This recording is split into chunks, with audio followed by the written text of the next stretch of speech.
Bobby Nuss Stadium in Chalmette. It is once again time for Crescent City Sports Prep Football. As tonight, we open our season a couple of weeks later than expected as the Holy Cross Tigers meet up in a rivalry matchup against the Chalmette Owls. Hi again, everybody. Lenny Van Gilder along with Wade Kaiser. And Wade, it's good to be back a couple of weeks later than we expected to be because of Hurricane Ida. This isn't unlike a year ago, except you started with week 3. Everybody started with week 3 a year ago. You've had some teams around the state playing 1 or 2 games up until now. Right. Other than Shaw, no one on the South Shore has played a game until this week. So you got 2 teams opening the season here tonight. A lot of disruption, obviously, from Ida and such. You've been through this as a coach. How do these guys, as players, as coaches, how do they deal with getting to this point this evening and putting forth their best effort? Well, it's hard, and I went through it with Katrina when I was at Brother Martin, and you know we only played the last 3 games of the season up there, and they were hastily put together, and you know we were playing out of Baton Rouge up at Catholic High, and unlike everybody had their stories for Katrina, all schools had different stories, especially right here at Chalmette, and now everybody's got their stories for Ida. I mean, it's different. The biggest thing that goes through the coaching staff's minds is you want to take care of your kids, because there's other things on their minds depending on how much damage they took, and families, houses took, and et cetera. Some of them, you know, might be in school. Some of them might not be in school. The schools might still be damaged. Their locker rooms, you know, heard today that, you know, East Jefferson High School had damage to it with water in it.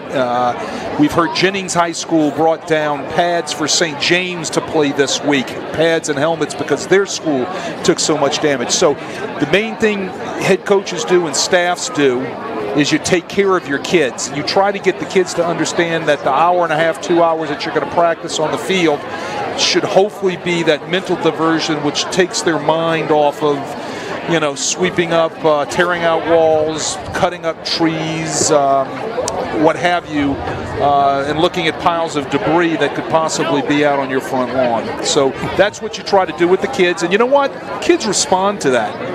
Because I can remember my kids that we were practicing out in the bushes, dressing in the bushes up at Highland Park there at Baton Rouge. They looked forward to those 2-hour practices every morning before they had to go to school in the evenings. It was their 2 hours of diversion. Yeah, and I know unfortunately you're having to deal with it personally. You know, I've got family members that are going through, everybody's got an Ida story, certainly. Right. And it's just like Katrina. Everybody's got an Ida story. And, you know, I've got family down in Houma, and a shout out to everybody in the Houma, Terrebonne, Lafourche parish area, you know, with everything they went through. And, you know, like I told you when I got here today, they were ripping out a bathroom in my house. So I was looking at debris out on my front lawn. So, yeah, this is the greatest thing about Friday nights under the lights now and getting back to this game that we all love is that it's going to be a great couple of hours away for everybody, and I know I'm looking forward to this great rivalry, and I know the kids are looking forward to it too. Holy Cross taking the field, waiting for Chalmette to do the same. These are 2 teams, Wade, that we think are going to try to run the ball a little bit. Nick Saltaformaggio has been someone who's relied heavily on the run and the option game. He has switched this year to the double slot option, much like we see at the academies.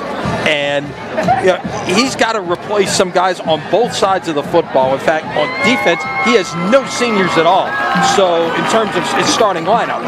So you know, Chalmette's going to run out of some wing T principles with a pistol look. So we're going to see a lot of running as opposed to passing this evening. Yeah, rocking Carlos real quick tonight, maybe. Maybe so. Knock on wood. maybe so. But no, in essence, I think it's a great move by Nick Saltaformaggio and his staff to go into this fierce type double slot offense. It makes teams have to prepare a lot more because you just don't see it every week in the Catholic League. And you know what? we talked to him in pregame tonight, and we know this looking at his roster. He's a couple of years away from being pretty darn good, and once they get a grasp of this option style offense, this triple option offense, you begin to build on it, and it just becomes that much better, and he will fit it for his kids. Yeah, you look at the Holy Cross starting lineup, you've got Eli LaFrance at a wingback who's a senior, and you've got 4 seniors on the offensive line, but other than that, it's all sophomores and juniors in the lineup. Chalmette starts 8 seniors on defense, and they're fairly experienced as well. Correct. I mean, Holy Cross isn't even starting a senior on defense. Right. So I mean, they're young, and tonight let's talk about this from the standpoint. And I think we're going to have a moment of silence here for a minute. I'll go. Well, yeah, they're going to. We'll take that here. A moment of silence tonight for Bruce Camlade, who is a Holy Cross man, but a Chalmette graduate. So he's got ties to both of these schools, and loved this sport and loved high school sports, and was a friend of many in our area. Passed away. In fact, the funeral is tomorrow at Holy Cross. And first we'll have the national anthem.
National anthem from Bobby Nuss Stadium in Chalmette, where we kick off the high school football season in the New Orleans metro area a couple of weeks later than expected. By the way, we've got 2 games tomorrow on Crescent City Sports, a really good one at 2 o'clock. Game that you did last year, De La Salle, St. Charles Catholic. Right. They're meeting at Tad Gormley. The game was originally supposed to be in LaPlace tonight. Of course, we know the situation in the river parishes. St. Charles took a ton of damage, and Wayne Stein, the new head coach, after Frank Monica retired, kudos to him, dealing with everything out there, trying to put the school back together and getting his kids back on the field. By the way, speaking of Frank Monica, our first guest on our brand new Crescent City Sportsmakers podcast, presented by Southland Plumbing. Now we mentioned the moment of silence, so let's listen in. First was Mr. Paul Granberry. Mr. Granberry began teaching at Chalmette High School in 1974. During his long career, he was a science teacher and counselor at Chalmette High School. He then served as principal of Crescent High School and later became the personnel director and athletic director for the entire Kickoff parish school. Mr. Granberry and his wife Debbie and his daughters, Gil and Aaron, both of whom are teachers at St. Bernard Parish Public School. Paul's a fixture at every Chalmette High School home football game, monitoring the action on the field as well as in the stands of his favorite spot on the track in the north end zone. His loyalty to Chalmette High School and the Chalmette High School Association will always be appreciated, missed, and remembered. Additionally, we lost Mr. Bruce Camlade, a 1973 graduate of Chalmette High School, and a man very involved in our community, especially in the school today. Please hear more on Bruce is the voice of the Holy Cross Tigers, Line 22.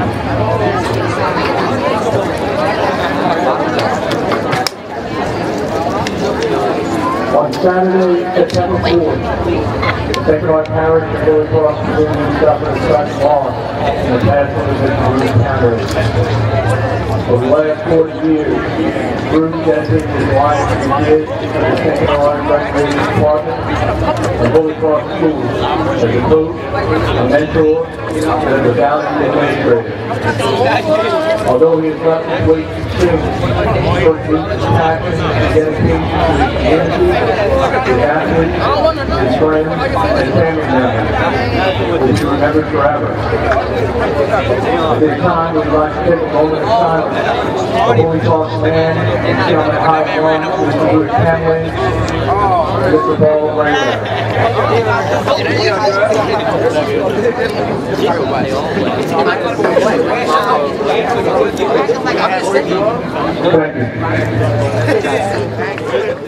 Thank you, Ronnie. Let's play ball, ladies and gentlemen. So we're set for kickoff now, and yeah, I would say this, Wade. It's, you know, I give a lot of credit to Bruce's son Ryan, who's an assistant on Coach Salt's staff, and I'm sure, you know, we talk about football being a distraction for players and families in the wake of the hurricane.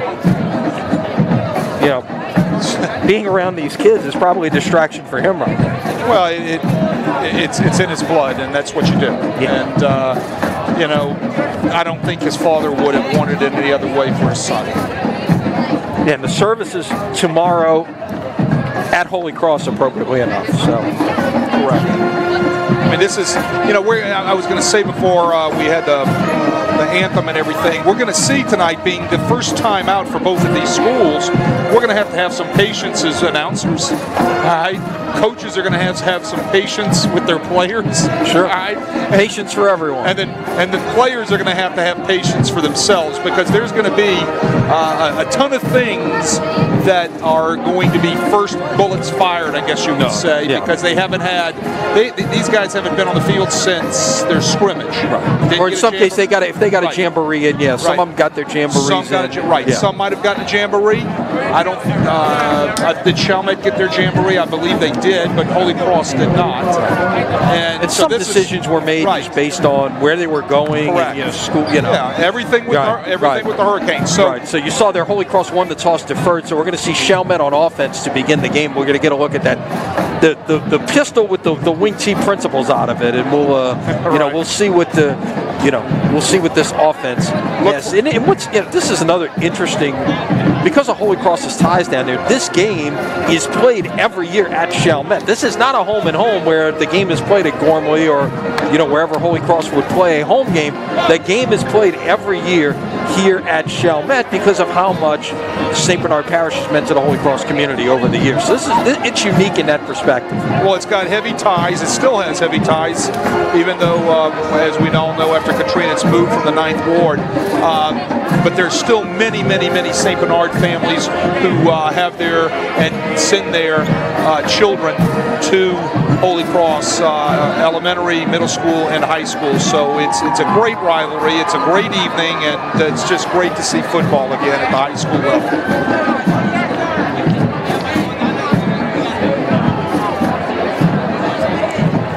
So we'll see Armin Siraji kicking off for Holy Cross. The deepest of the deep for Chalmette is Tyrone Jones. The far hash at about the 5-yard line.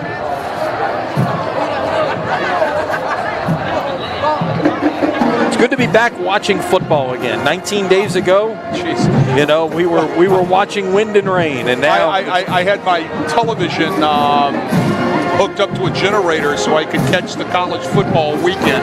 I didn't care about lights. I didn't care about AC. I had my television hooked into a generator so I could catch all the games that week. Yeah.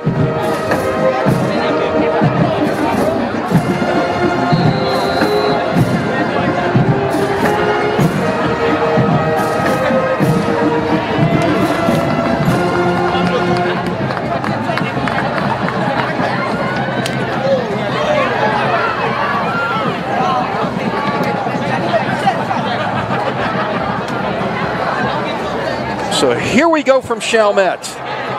Kickoff will go back to about the 2-yard line. Looking to cut it outside. With room to run, Jones takes a vicious hit there just past the 25-yard line to about the 27. Make it the 28-yard line, and that's where Chalmette will begin its opening series with the sophomore Darryl Thomas coming out at quarterback. Thomas, 6 foot, 205 pounds, a first-year starter, more of a runner than a passer, Wade. And yeah, that plays to what this team wants to emphasize. They're going to want to run the football. Well, Jason Tucker said as his quarterback goes, Darryl Thomas is how his offense going to go. You've got 2 in the backfield behind him and 2 wideouts to the bottom of your screen.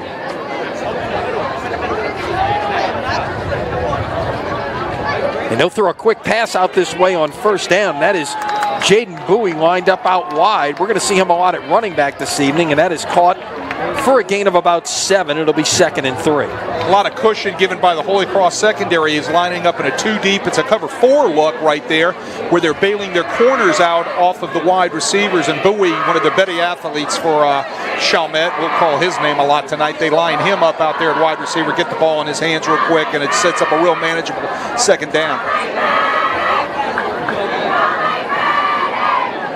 Now we'll see more of that traditional pistol look with Bowie in the backfield. And he'll take it on 2nd down. Room to run up the gut. First down, Owls. Gain of about 8. First thing you notice about Bowie, he's a downhill guy. He played linebacker last year for the Chalmette Owls. Coach Tucker said in spring training they decided they had to find a running back, so they took a solid linebacker that had really great athletic ability, moved him over to running back, and he's hasn't relinquished the role since then. Now he lines up to the side of Thomas, so we've seen him in 3 different spots and formations here on 3 plays. Bad snap. Thomas will fall on it, and now it will be a loss of about 10. And that puts Chalmette in a big hole. It's 2nd and 20, and that's not something any coach wants to do, but I know that was something Coach Tucker said to you during the week. You can't play behind the chains. Can't play behind the chains, especially one he likes to do, but right there's one of those mishaps that they haven't had a lot of chances to deal with in game-like situations because things are coming at you so fast. It was a miscued snap. So 2nd down, we'll call it 19 at the 34. A little draw play here. This is one of the other backs with not a lot of room to run. It was Emmanuel Williams, the senior. 497 yards a year ago. He gets 1 there. So make it 3rd down and 18 from the 35. Holy Cross basing their defense out of a 3-4 look, 3 down defensive linemen, 4 linebackers, 2 outside linebackers, 2 inside linebackers, and 4 guys in the secondary, corners and safeties. They want to get those safeties down into run support real fast, so if you'll notice, they're only playing at basically 10 yards deep right there. Good look at it to try to get down in that box real fast. Yeah. Thomas will roll, look to throw, overshot his intended receiver. That was Kendall Cook, the sophomore. And it will be 4th down, and we'll get a look at the Owls punting team for the first time this evening.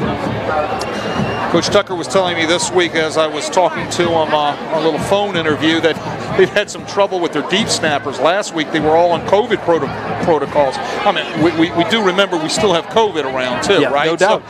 So coaches are still, and schools are still dealing with that issue too. All 3 of his long snappers were out with COVID last week, so we're going to see how this works for him tonight. Clean snap. Punt is away. Holy Cross had 2 men deep there. They're going to let it hit and roll, and this will be down right at about the 35-yard line, so 30 yards on the punt. And we will get our first look at the new revamped Holy Cross triple option offense, right? Exactly.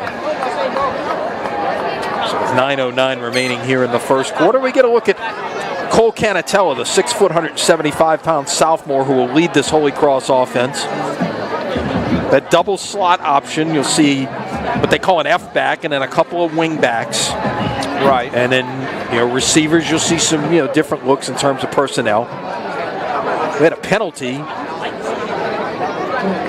So that's going to back things up 15 yards. Had to be some sort of personal foul. Could have been dead ball. Yeah, didn't see the indication there, but in any case, it puts Holy Cross back now at the 20-yard line.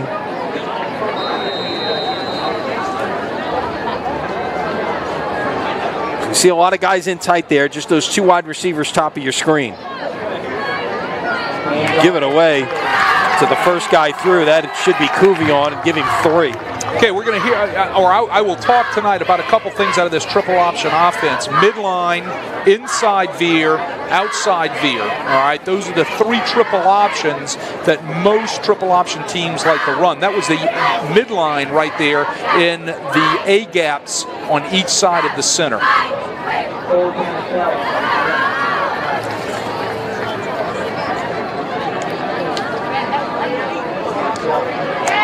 Gave it away that time. Once again, that was Cuvion again there, and it's close to a first down. And I know you've talked about this before, Wade. That's the thing with this. When you watch the service academies, you're just going to get a lot of 3 yards, a lot of 4 yards. You just want to stay on schedule, keep moving the chains with this thing. You may pop a big play once in a while, but generally it's not going to necessarily be the case. Canatella kept that one, and it should be a first down. It is. Most triple option teams want to come out and establish the fullback immediately. It's been no different in the first 3 plays here for Holy Cross. So they're going to give you a heavy dose of Cooper Cuvion, the fullback, the 6-foot, 185-pound junior, to see what they can do to establish things inside between those tackles. Now in motion, they'll turn around and go the other way this time with LaFrance, and he's right at the sticks there. Let's see where they mark it. LaFrance, number 3 there, started in motion and then turned back the other way, and they gave it to him off the right side. One of those wrinkles that you will see out of this offense, and they will move the chains. It'll be a first down. Hold the backside guard and the backside tackle like in a counter look, and then look at this. Now they go empty. Nice little scheme right here. Nice little setup to see how Chalmette will adjust to this. Yeah, you've still got the 2 wingbacks there, but the F-back is in motion. Now we've got a flag before this one can get underway, and I believe it's going to be a false start. They were fixing to run counter right there before it was called dead. They were doing it without the fullback, putting the back in motion, and then pulling both guard tackle backside to try to get a kick out and bring the halfback back underneath in counter motion, trying to take advantage of those linebackers that are flowing fast out of there. So 1st and 15 now from the 36. Holy Cross has picked up a couple of first downs on this drive. Similar look, but just the other way to the other wing back. That was Christian Nunnery. He's the one guy with a little experience running the ball from a year ago. 205 yards rushing and 2 touchdowns. He got 1 right there. A couple big guys inside for Chalmette were there to make the play. Bryce Brusca, big guy, 6'3", 302, senior, number 93, playing at that shade nose guard or the 0 nose guard when he lines head up on the center. We got a penalty at the end of the play. I believe that might have been a face mask, and that's going to turn this into a first down. Well, that's one of those unfortunate penalties that you do not want to get, especially after you just made a great defensive play. It's going to they were going to be behind the sticks. Correct. And now it's all the way up at the 47-yard line of Chalmette. So seeing a lot of different looks here early on from Coach Salt's team. Quarterback kept it inside that time, faked the give to the F-back Cuvion, and Canatella went right back up the same hole and picked up 5. That is the quarterback keep off the midline option right there. He's reading the first man pass the ball right there. If he collapsed down on the dive back, he's going to disconnect, and he's going to follow right up into the hole vacated by the down defensive lineman. It's the first read on the midline veer.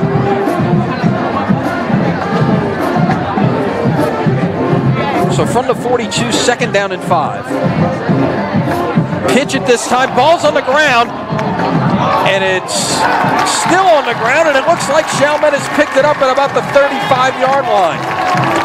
For a minute there, it looked like it was going to bounce right up to LaFrance after the shaky pitch, and it ends up in the hands of the Owls at the 36-yard line, they will call it.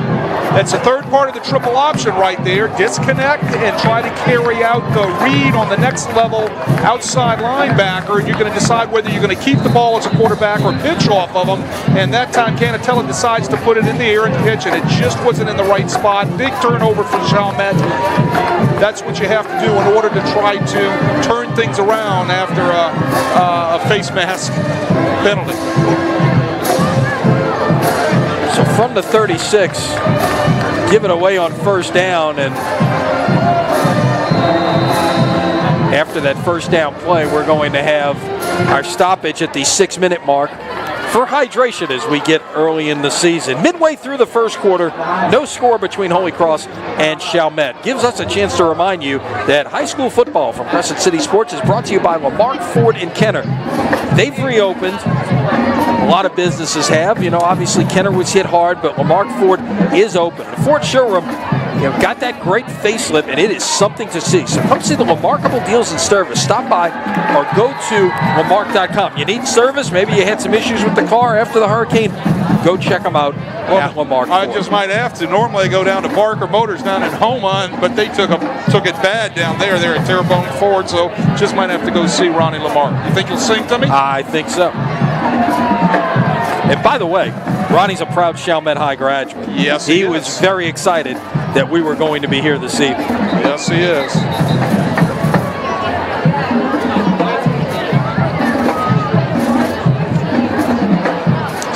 Still taking the hydration breaks at this stage of the game. They have still to. Early on in September traditionally, and even correct. Very, very humid, so you got to take those hydration breaks. Look, 3 yards on first down. That's the kind of on schedule you want to see. Second down, 7 from the 39. Bowie off the right side, finds a little bit of running room, gets it out to the 44, and it's 3rd down and 2. They turn around and they run the power right there with the fullback kick out, and they hand the ball off to the halfback and pull the backside guard round through the hole that time to try to create the gap power look, and you're going to see a lot of that out of Chalmette tonight. They're basically a gap team where they're going to block down, and get a kick out with either a lineman or a back and hand the ball off to one of their running backs or the quarterback run the ball. So the line to make the 46. Bowie again takes on a couple of tacklers, pushes forward, gets some help from his offensive line, and that's a Chalmette first down. Well, you see a lot of white jerseys around the ball right there. They almost have 9 guys in the box. And Bowie was a little slow getting up right there. So as those safeties get creeping closer and closer to the box to get more people in the box to stop the run, look for Chalmette to pull that ball out of there and try to take a shot down the field at the 5-minute mark here in the first quarter.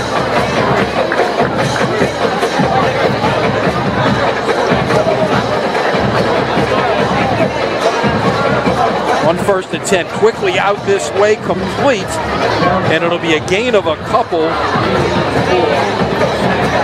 And that is Terrion Nelson, the senior, 6'3", 170 pounds, had 12 catches for 300 yards and a touchdown a year ago. He's one of those big targets that if you get a mismatch out there, they'll throw the ball up to him, try to create that 50-50 ball, that jump ball situation, which you see every Friday, Saturday, and Sunday in the leagues.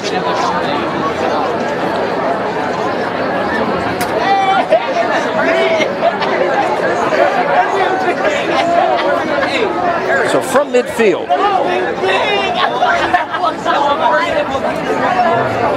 misdirection that time, and it is well defended right there by Holy Cross. Matthew Kakamo, the sophomore corner, up to fill that gap and drop Williams for a loss of 3, and now it's 3rd and long.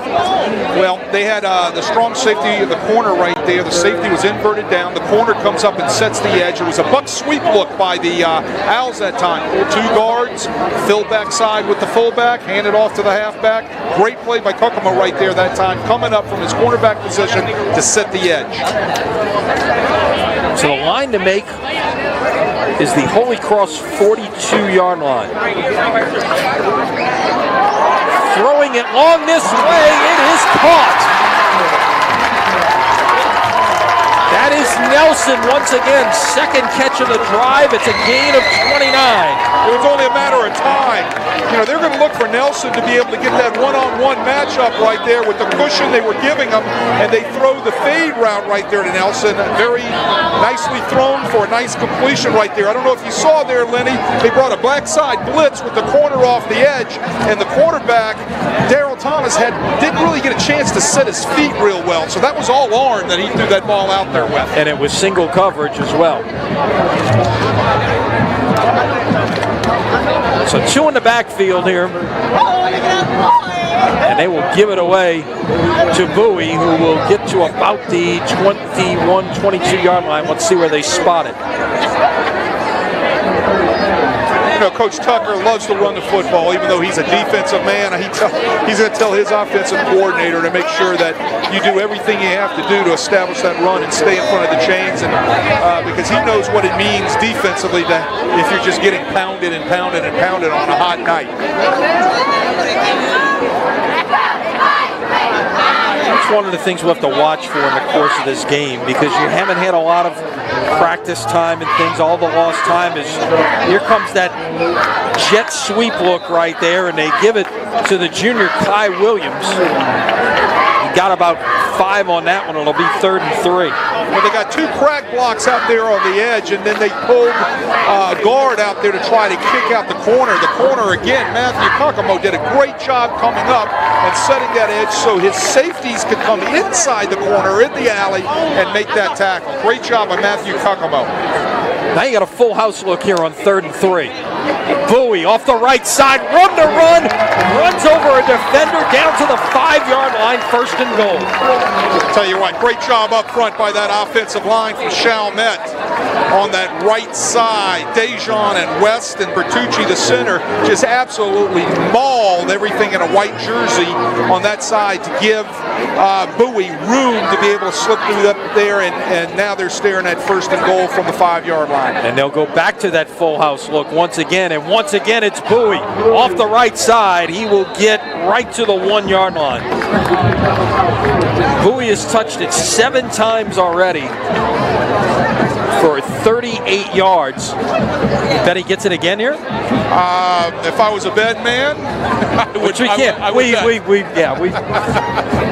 Not on a high school broadcast. They used to, LSU as a wagering sponsor now as of today. We got. That's where you don't want to have those mistakes. But those hearts are pounding down there. There's a lot of bullets flying, and this is where you're going to have a mistake happen, and it did. Yeah, it's funny. I had a chance to watch the Manning broadcast on Monday Night Football, and it's one of the things. The Raiders were in tight trying to win the game, and Eli Manning says, "You can't go on a hard count right here." No, you can't. And they hard counted, and their own man moved, and they ended up getting backed up, and they threw an interception. Well, he's absolutely right, Lenny, because let me tell you, when you're down there inside the 5, it's like horses ready to come out the gate. You just got to settle them down for a minute before you let them go. So from the 6, Bowie pushing, will get the penalty yardage back and maybe about a foot more. This is going to be 3rd and goal from inside the 1-yard line. Give it to Bowie again, right side. I think they're just going to keep pounding it. 43 yards for Bowie. They're going to let the clock run out here. And it's going to be a long run on the other end, 98-plus yards here. 12 minutes are in the books. Chalmette is knocking on the door as we get set to start the 2nd quarter. No score between Holy Cross and Chalmette. You are watching high school football from Crescent City Sports.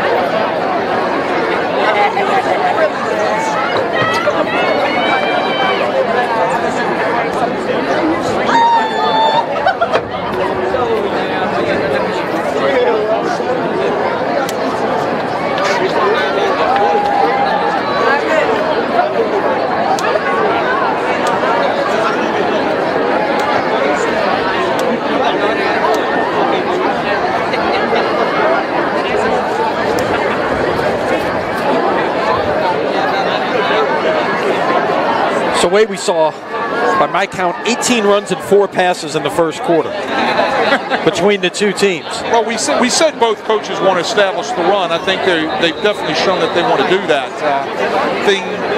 Holy Cross doing a nice job on the ground with their new offense. The ball just pitched out there. It wasn't an accurate pitch, and that's the vital turnover that has gotten Chalmette, who has put together a nice drive down inside the 1-yard line. Chalmette took over at the 36. They have had it now 12 plays. 12 plays thus far.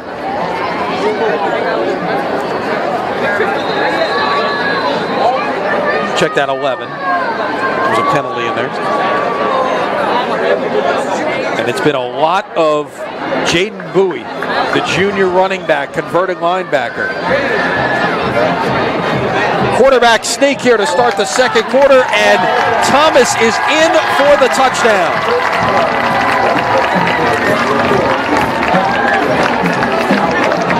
So that will cap a 12-play, 64-yard drive that took 6 minutes and 8 seconds.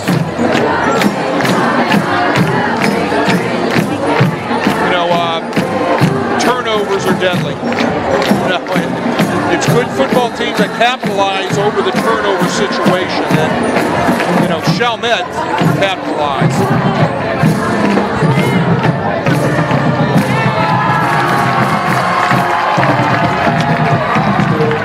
Point after is good, and 1 second into the second quarter. It's all it took to sneak that thing. 1 second in, it is Chalmette 7 and Holy Cross nothing.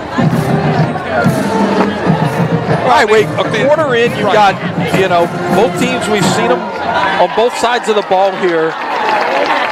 What kind of adjustments do you think we see on the fly? Obviously, a lot more at halftime, but as you're going into this, especially having not had your team on the field for several weeks, what are the types of adjustments that you're trying to make? Well, right now over there, Holy Cross defense is sitting down and trying to figure out the angles that they're getting on the down and the kick-out blocks, and making sure that they're getting their run fits right. Their run fits aren't good right now. They're getting a lot of people to the ball, but they're not fitting squarely into the hole. So it would be, to explain to everybody at home, it's the speed of the game. Again, these flying bullets, you're just a half step off here, half step off there, and then there goes Bowie bouncing off your pads for 5, 6, 7 yards. Okay? So they've got to speed up their run fits. They've already got their safeties down. Look for Chalmette to take advantage of that a little bit more. All right. Then offensively, Holy Cross, they just got to go back to the bread and butter. They go back and reestablish the inside fullback. I thought the pitch was nice. It just wasn't very well placed. Just go back, reestablish their option offense, and try to get a better picture on how Chalmette's going to defend them. Julian Abrams kicks it off, a little pooch kick, and this is live on the ground. Holy Cross will come up with it at the 29-yard line. That was getting on the football there was Nick DiGirolamo, the freshman linebacker. Nick DiGirolamo needs to learn how to put his hand in the air above his ears, wave it, and make sure that it doesn't take the and don't let it hit the ground. You've got to get up to it. And that's one of those things too. You go find the gap in there. You got an experienced kicker. I know Coach Tucker was very high on his kicking game with Abrams, who did both kicking and punting a year ago. So Holy Cross will start at the 29.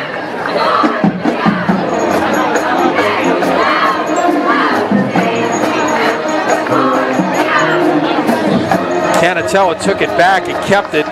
May have fallen forward to the 32. Holy Cross messing with their formations a little bit. Right there, that's end over slot.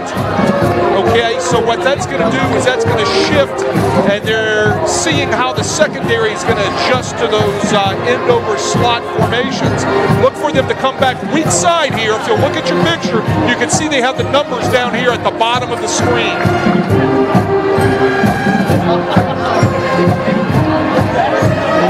Changing the play, it looks like at the line right here. Let's see. Motion man, they'll make the pitch to the wide side, and whistles before it can get underway. Do we get a timeout? No, it's a dead ball, false start. Well, there it was. I said they had the numbers to the short side of the field down here to the weak side, right? So you can see with Holy Cross's speed right there, if they wouldn't have had the false start, that'd have been a nice little pickup on their toss sweep. It's all about counting the numbers. They look upstairs, they get the numbers, see how the guys in maroon are going to adjust to their formations, and then they're going to count the numbers and run their offense to the best fit. So behind the sticks now, 2nd and 12 at the 27. First pass of the night for Canatella, taking a shot down the middle of the field, and it's intercepted. Malik Kendrick, hang on, we've got a flag though at the 38-yard line. Kendrick makes the pick, runs out of bounds at the 40, but let's see what the flag is about at the Chalmette 38-yard line. Trying to run a post route off of that, off the veer pass. I think we're going to come back with defensive pass interference with either a hold or obstruction on the pass interference. They had a step on the defender off the post route who bit on the option read, ball a little overthrown, and then picked off. It is defensive holding. There we go. And of course, this is not an automatic first down, nor is pass interference for that matter in high school football. It's a 10-yard penalty, so put it at the 37. Now it's 2nd down and 2. The defensive back was beat. He grabbed a whole lot of white jersey right there. So there comes the holding, and they had beaten him on a post route right there. The ball was just kind of overthrown, and that's what allowed, as I said, the interception. 2nd and 2 at the 37. Get a good look there at that double slot option formation that they'll run out of. They will pitch it. Nunnery tries to get the edge there and got the first down, but still pretty well defended that time by Chalmette to hold that to a gain of 2. Very well defended by the secondary, coming up and supporting from outside in. Good job right there, taking away the pitch, only for a 1-yard gain. That's how you got to play the pitch, come up with your secondary, especially your safety, in the alley to be able to make a tackle on a good athlete like Nunnery. Put it at the 40-yard line, officially call it a gain of 3.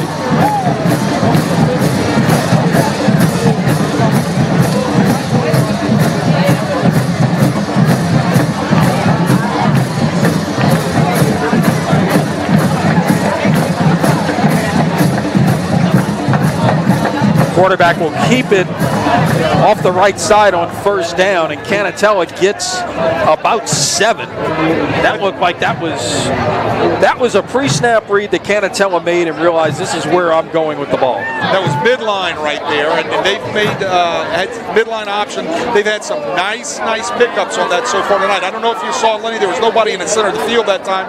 They were in man. They've taken their free safety and walked them right. Chalmette has right down the middle into the box to help stop the run. Yeah, basically an 8-man look now. And this is Canatella once again off the right side. And another Holy Cross first down into Chalmette territory. Call it at the 47-yard line, a gain of 6. You know, the thing about a triple option offense, I've said it 1,000 times, it's like Novocaine.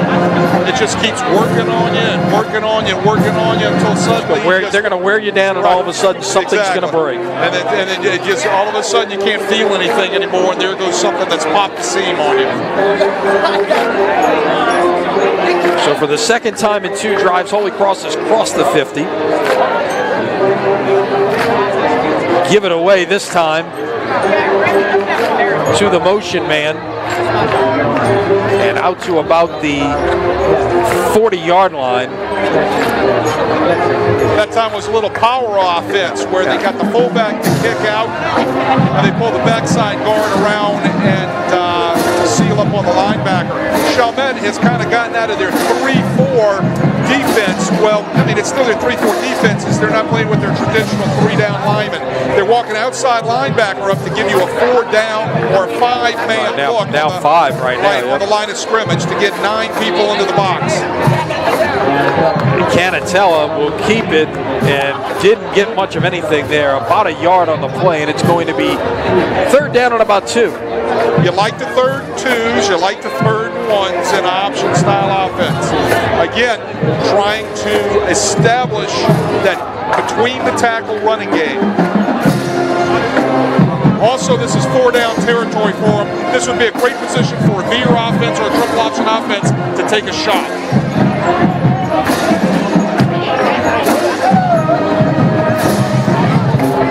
That was false motion, Lenny, if you saw that, trying to draw somebody off sides. And this time they give it straight ahead and a first down. That was midline right there to Couillon. Gain of about 5. First time we've seen Couillon on this drive. I called that false motion. What they'll do is they'll start one of those wing backs back into deep motion around the formation to see how your secondary is going to rotate. And then they'll go back and line them back up. They'll also use it to try to draw you off sides, especially when you're third and less than 5. Could become a free first down, basically.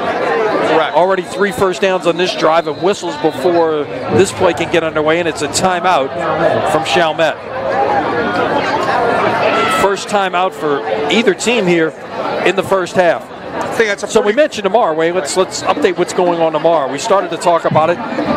2 teams we saw play each other a year ago. 2 teams that, when we signed off that night, we said we could see these teams playing for a championship in December. And sure enough, De La Salle and St. Charles Catholic both made it to Natchitoches in the state championships last December. They face off tomorrow at 2 o'clock. Right here on Crescent City Sports. You can also, if you're out in the car, listen to it on Nash Icon 106.1. And then tomorrow night at 7, here's an interesting matchup, also at Gormley. Zachary comes down to New Orleans to face St. Aug. Zachary's got Eli Holstein, the junior, who is one of the top 10 rated quarterbacks in America. We know about the guy in uptown New Orleans, Arch Manning, who is way up on everybody's list in that class of 2023. But don't sleep on Mr. Holstein either. He is an outstanding product. And look, Zachary has produced, whether it's, it was Keelan Brown, and before that it was Lindsey Scott, who's now at Nichols. So you've got a great pedigree of quarterbacks for Coach Brewerton at Zachary. They got a great, David Brewerton's got a great thing going on at Zachary right now. He does a great job, and that is going to be one heck of a matchup tomorrow night with the Purple Knights and the Broncos. Dropping back here on first down. Got a man open, and it is caught for the touchdown. Well, I thought they'd take a shot on third short. I thought they'd take a shot on third short. They took a shot on first down right there. Perfectly thrown ball by Canatella right there. Great on-the-money shot right there for 6 points for the Tigers. 8 plays, covered 71 yards, and it took 4 minutes and 55 seconds off the clock. Now the extra point to pull it back even from Siraji. Got a man off sides, and this will come back. And all right, now you're going to get the offside penalty here. What is your thought on this, Wade? You'll see a lot of coaches now. You get it to the 1.5 yard line here. Do you go for 2 or you continue to kick it? You kick it. In fact, they might have turned down the penalty. But they're going to keep it. Well, you decline it and you kick it. I mean, a lot of things depends on what's going on in the game too, right? It has a lot to do with time, situation, etc. I think this is the wise thing by Coach Salter Formaggio. You're not kicking on an angle here of any kind, like a field goal try. You're right in the middle of the field, so go ahead and take the penalty and kick it. They will, and the kick is good. And with 7:04 remaining here in the first half, we have a brand new ball game. Holy Cross 7 and Chalmette 7. Good bounce back that time from Coach Salt's offense after the turnover on the first series to come back and execute, I don't want to say to perfection, but execute pretty flawlessly that double slot option. Well, that does two things, that pass, Lenny. First thing, number one, it shows everybody that Cole Canatella can throw the football. Got it? Okay, so they've served notice on that. Number two, the next thing it's going to do is serve notice to the Chalmette Owls that we are not going to be able to crowd the line of scrimmage and get 9, possibly 10 people into the box in order to stop the option. We're going to have to be able to do something a little bit more imaginative with our secondary to be able to get the run support we want, but still be able to cover the deep ball off of any type of play action or drop back. So, great call by the Holy Cross coaching staff. Great call by Coach Saltaformaggio. You know, Vance Andry over there, which you know very well, is his offensive coordinator from his days at Rummel. Did a great job with Jay as a wide receiver coach. Came over and has done a great job at Holy Cross, and he is now Coach Saltaformaggio's offensive coordinator and quarterback coach. And, you know, I think that was a great way to make sure that we're going to kind of serve notice that we can go over the top on people. So Saraji to kick it off. Squibbing on the ground this time. It's picked up by one of the upmen, the Chalmette linebacker. Carl Steckman picks it up and advances it out to about the 33-yard line.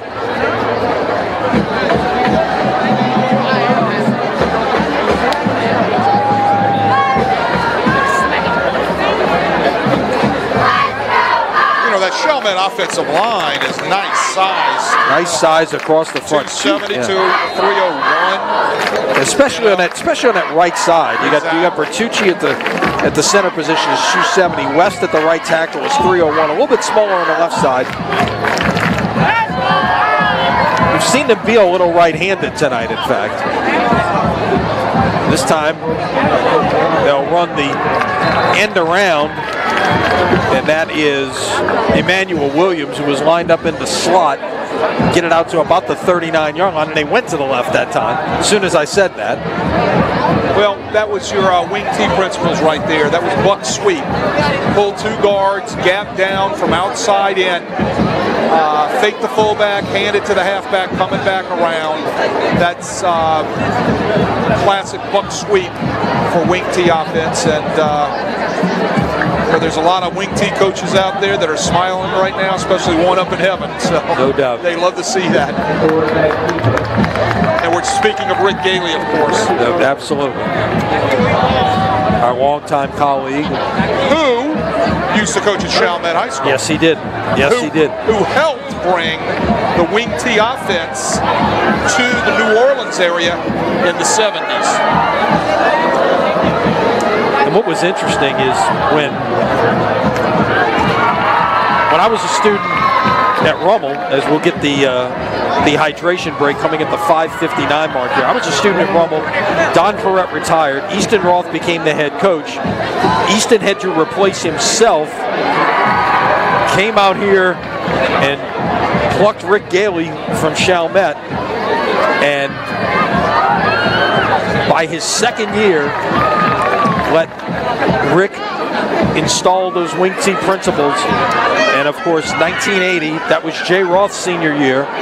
Rummel went undefeated, won a district championship, won in overtime on this very field to wrap up a 10-0 regular season. Well, you know, you're talking about a piece of history in the Catholic League where at one point in time, probably 5 or 6 of the Catholic League schools were running wing T offenses or triple option offenses with wing T principles in the league. And you can thank Rick Gailey, Henry Rando, for the guys bringing that into the league. Both guys in heaven now. One thing that goes a long way back in football at any level is we'll see a play action, shot down the field, got a man open. Nelson once again still running down to the 10-yard line, a gain of 47. Well, the corner was waiting for some help from the safety inside. The safety bit on the run fake, and he was nowhere to be found. So the corner had outside leverage on the post route. Not good if you're expecting the safety inside to be able to come across and help you. Watch the safety bite down, and here's a corner. If we can see it there, is behind him. He's beat with outside leverage, and there's the safety trailing right there. Not much doing on first and goal. Lenny, cardinal rule number one for a safety is make sure you read your keys.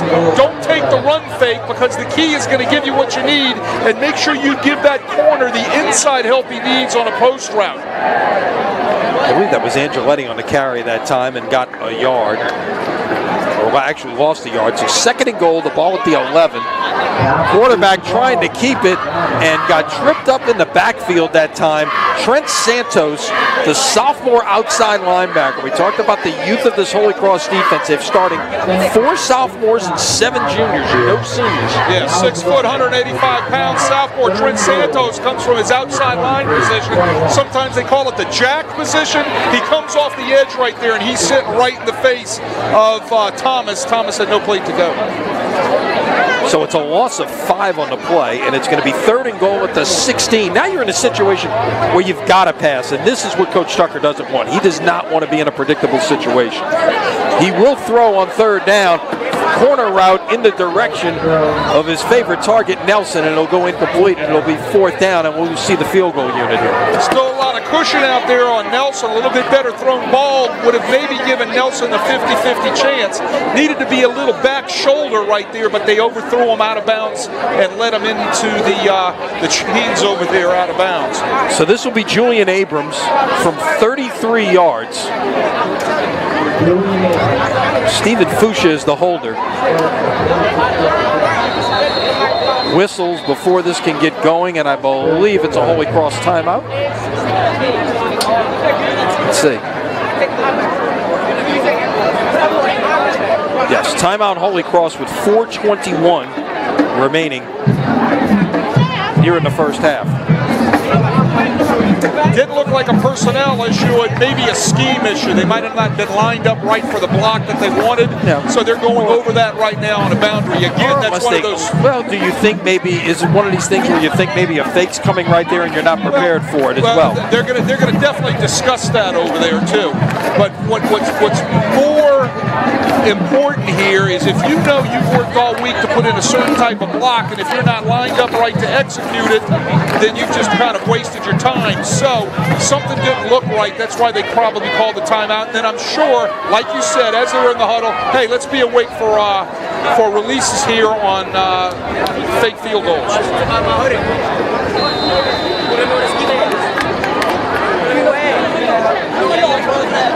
Not a hash mark issue, right in the center of the field from 33. Kick on its way. It is good. Julian Abrams from 33 yards away gives Chalmette the lead once again. 4:17 left in the first half. Your new score, Chalmette 10 and Holy Cross 7.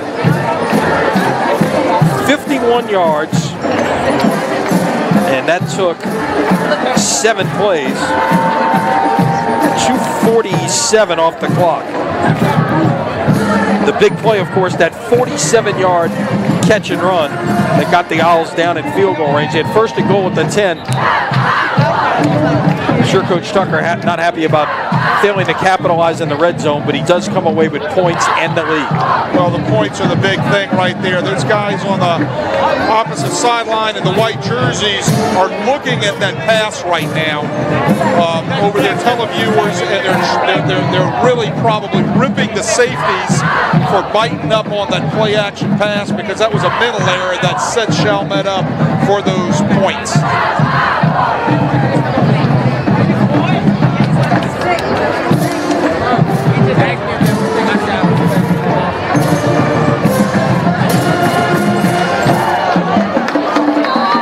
By the way, got a national TV game going on tonight at Tad Gormley. John Curtis, Edna Carr.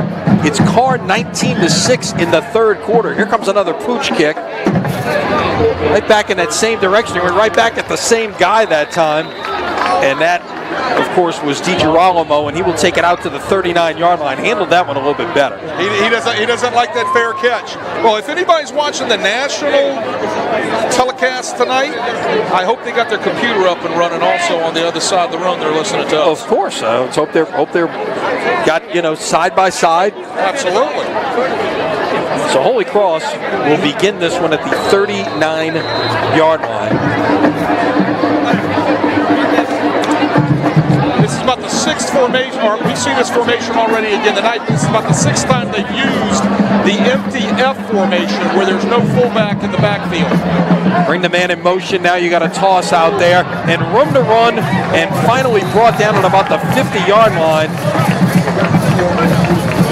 That is Eli LaFrance on the carry that time. Great tackle by Raymond Thompson, 6 foot, 240-pound inside linebacker. Jason Tucker is really high on his inside linebackers. Those guys all returned, and he said that's the strength of their defense. And right there we saw a great pursuit and a great tackle by Raymond Thompson. He had 74 tackles last year to lead the team. So right at the midfield stripe, they'll run the toss the other way this time, and it's Nunnery getting about 4.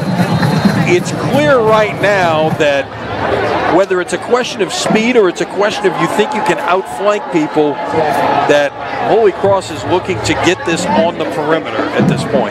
Well, it's not so much whether they're at speed or outflank, it's numbers. They're counting the numbers of the defense and going where they have the less numbers. Right now they're trying to figure out, looks like some sort of dead ball foul. It's a block in the back, it appears, against Holy Cross. All right, well, that was one, and then you've got to check. It's still first down. I thought it was calling a second penalty.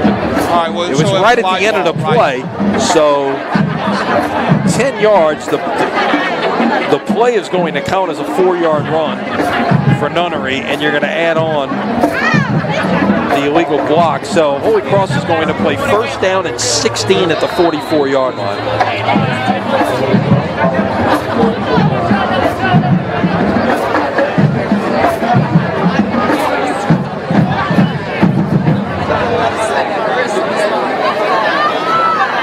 Time, give it to fake it to the dive man. Now he's going to pitch it.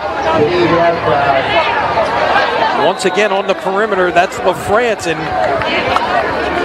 he's been very productive thus far tonight, Wade. He's carried it for, 10, 11, and now 9 yards. Yeah, he's solid, absolutely. We knew that last year when he was playing as a tailback. One of the things right there, we just, first formation we've seen out of Holy Cross tonight with double tight ends, all right? That's the first thing I want to mention. That puts an extra gap that Chalmette has to defend. That is tough for them to try to defend with a triple option offense. Yeah, now they've got 2 tight ends lining up here with this 1 wing back, and they'll pitch it this time. This is LaFrance once again, and he gets about 3 yards, and it's going to be third down and 4 at the 44. The second thing I want to mention is also on that play and the play before that, Close Johnson. You see, wishbone guys, triple option guys, love these wide receivers that don't care about catching passes. You know why? They block on the perimeter, and that's what number 1 Close Johnson did. 6 foot, 150-pound sophomore the past 2 plays. Great blocking out on perimeter by that young man.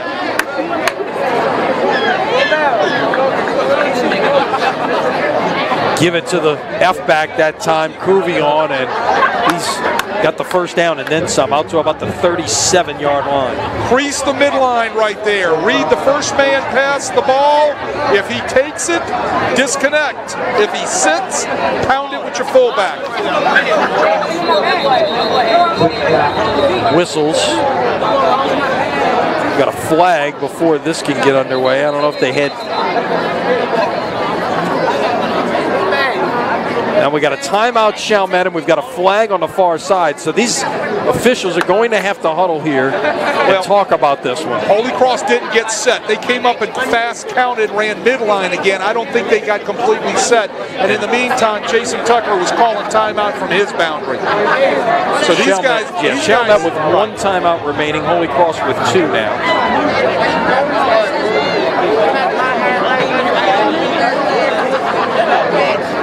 Now, getting back to those wide receivers blocking, look, the most unselfish guys in an offense are wide receivers that are in a triple option offense, because those guys don't have any stats. Where their stats come from is inside the locker room when they've got little marks next to their name for big blocks or little stickers on their helmets, and you say, well, hold on, you didn't catch a whole heck of a lot of passes.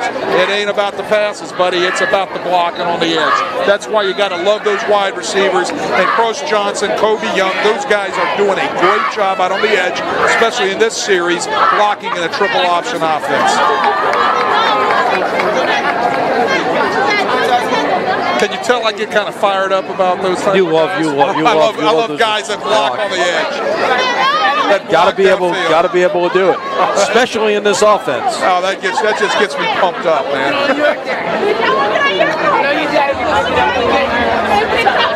All right, so from the 37 of Chalmette after the timeout.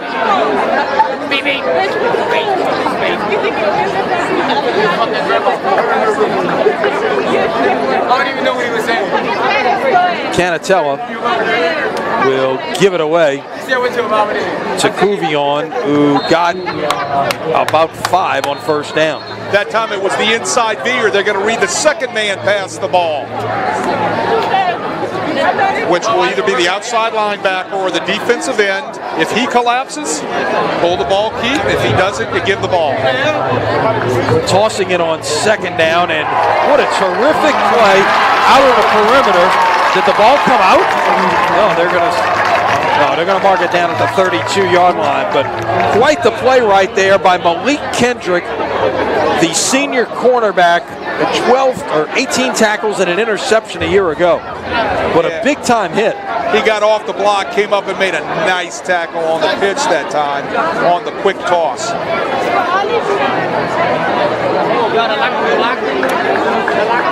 So 3rd and 5 now at the 32. No gain on that play. Clock under 2 minutes here in the first half.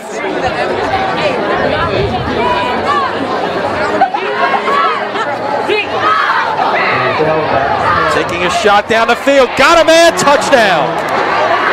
Kobe Young got behind the secondary 32 yards for the touchdown. Tell you what, Canatella's got a pretty good passer rating right now. He's 2 for 2 with 2 touchdown passes.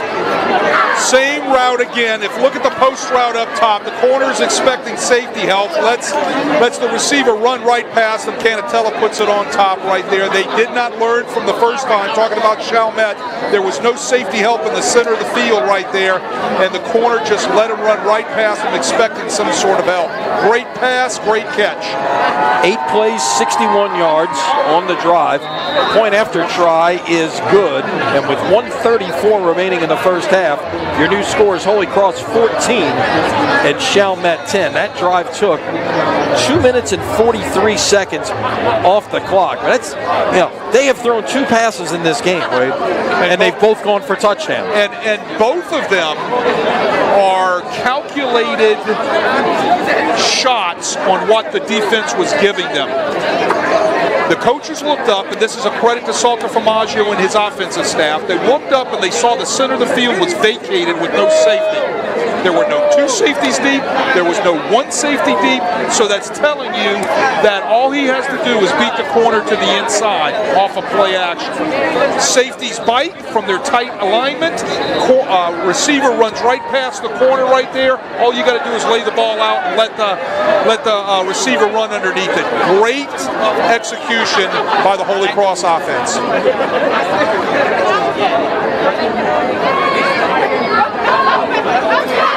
He's had 21 runs and 2 passes and 3 drives for Holy Cross. The 2 passes have accounted for 65 yards and both touchdowns. Well, I told you it serves notice that we can do both. We can throw the ball if we have to, if that's what you're going to give us, or we can, like I said, work the Novocaine. And the other thing to remember is this. We talked about, the shortened schedule because of Ida. You got one non-district game before you go into district play, and there's really no secrets in district play. So you're right. Holy Cross has Shaw next week. Of course, 2 weeks from tonight, we will have the 102nd meeting between Holy Cross and Jesuit. Live from Tad Gormley.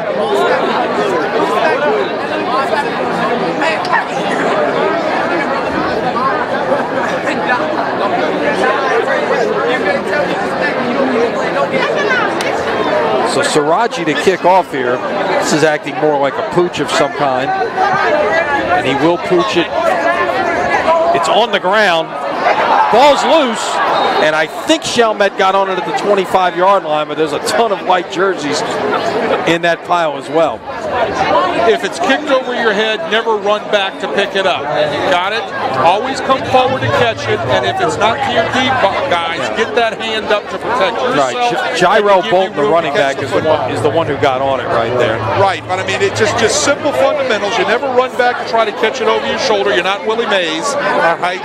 Let the guys behind you come up with the fair catch, and you let them catch the football. Those are things that Coach Tucker and his staff will get ironed out. So when you're primarily a run offense right now, you're at the 25-yard line with 1:31. Do you just stick with the run, or do you have a 2-minute look at this point, even though it's not your strength? And this is out of the Wildcat, getting out for a first down. That is Emmanuel Williams. Gets it out to the 36-yard line, and he's out of bounds. Well, that's what I would do right there. I would go to Wildcat and have my guy pop it for 15, 20 yards and run out of bounds. There you go. There you go. No, but it all depends on what you've got in. If you've had a chance to be able to have your hurry up offense in or your tempo offense in, you definitely try to use it. Again, you've got to coach to what the abilities of your offense can do. And once again, it's Williams, and he's got nowhere to go, and he's going to be brought down by a host of Tigers. And a helmet came off. This is going to be a personal foul. It was Williams that lost his helmet, and that's a break for Chalmette there. And then it was going to be 2nd and long behind the sticks, and now this is going to turn into a first down. Right, well, you're going to see the helmet pop off in that scrum right there, and then it's the face mask, and that always helps your hurry up or your tempo offense to be able to pick up a 15-yard personal foul, first down. Now, I know this is one of these things that's an ease of enforcement thing. We talk about federation rules. Right. This penalty should not be marked from the spot of the foul. It should be marked from the line of scrimmage. Well, you and I have talked ad nauseum about federation rules and how some of the things are applied as far as their rules are concerned. But it's easier to get the infrastructure bill through Congress than it is to get something through the National Federation. Yeah, Thomas will let one fly, and it is caught. Wow, what a catch, a juggling catch by Nelson. Now they're going to change it and say incomplete. And the first ruling was a catch. They talked about it, and now they're saying no catch. Well, I think if we were in college or the NFL, they would be relying on our cameras right now for a replay. I was fixing to say that. They're going to go to replay on that. But the guy that had the best view of it was the back judge right there. He came over immediately and told the field judge that it was incomplete. It was a 50-50 ball thrown up to Tyron Nelson, and the Holy Cross defender did a nice job fighting for the ball. And as they were coming down, got the disconnect out of the hands of Nelson, and thus the incomplete. So 2nd down 10 at the 47. Still a minute 10 here to play in the first half. Thomas is going to keep it. Liked his numbers on the left side and got about 4. See if they'll go with some tempo right here, as the clock will tick inside of a minute.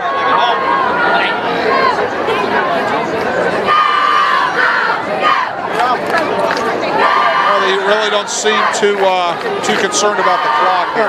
And keep in mind, it is third down right now. Right. It's 3rd and 6. So if you hurry up and throw an incomplete pass, you got to give it back to Holy Cross at this point. Correct. So just got to be very wise where you're throwing this football.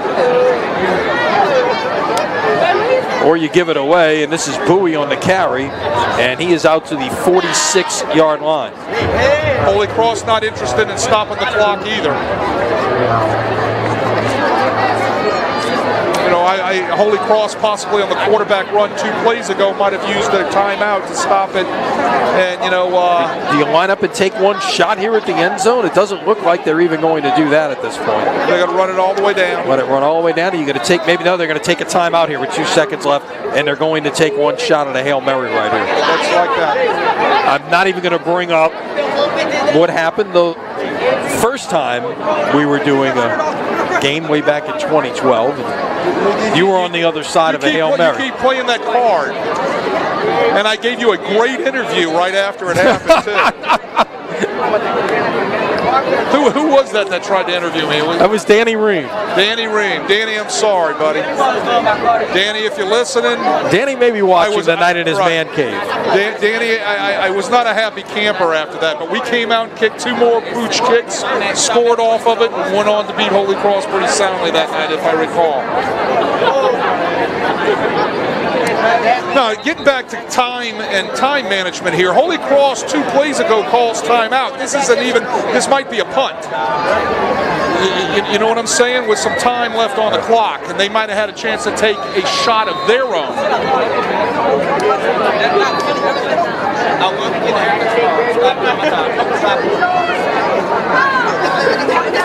So I find it kind of odd why Holy Cross didn't take a timeout there.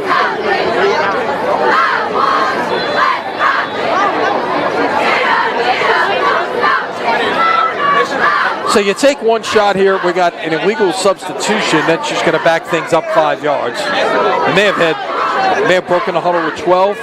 Possibly. That's exactly. And now we got somebody coming off. Wrong personnel. Came 12 on the field.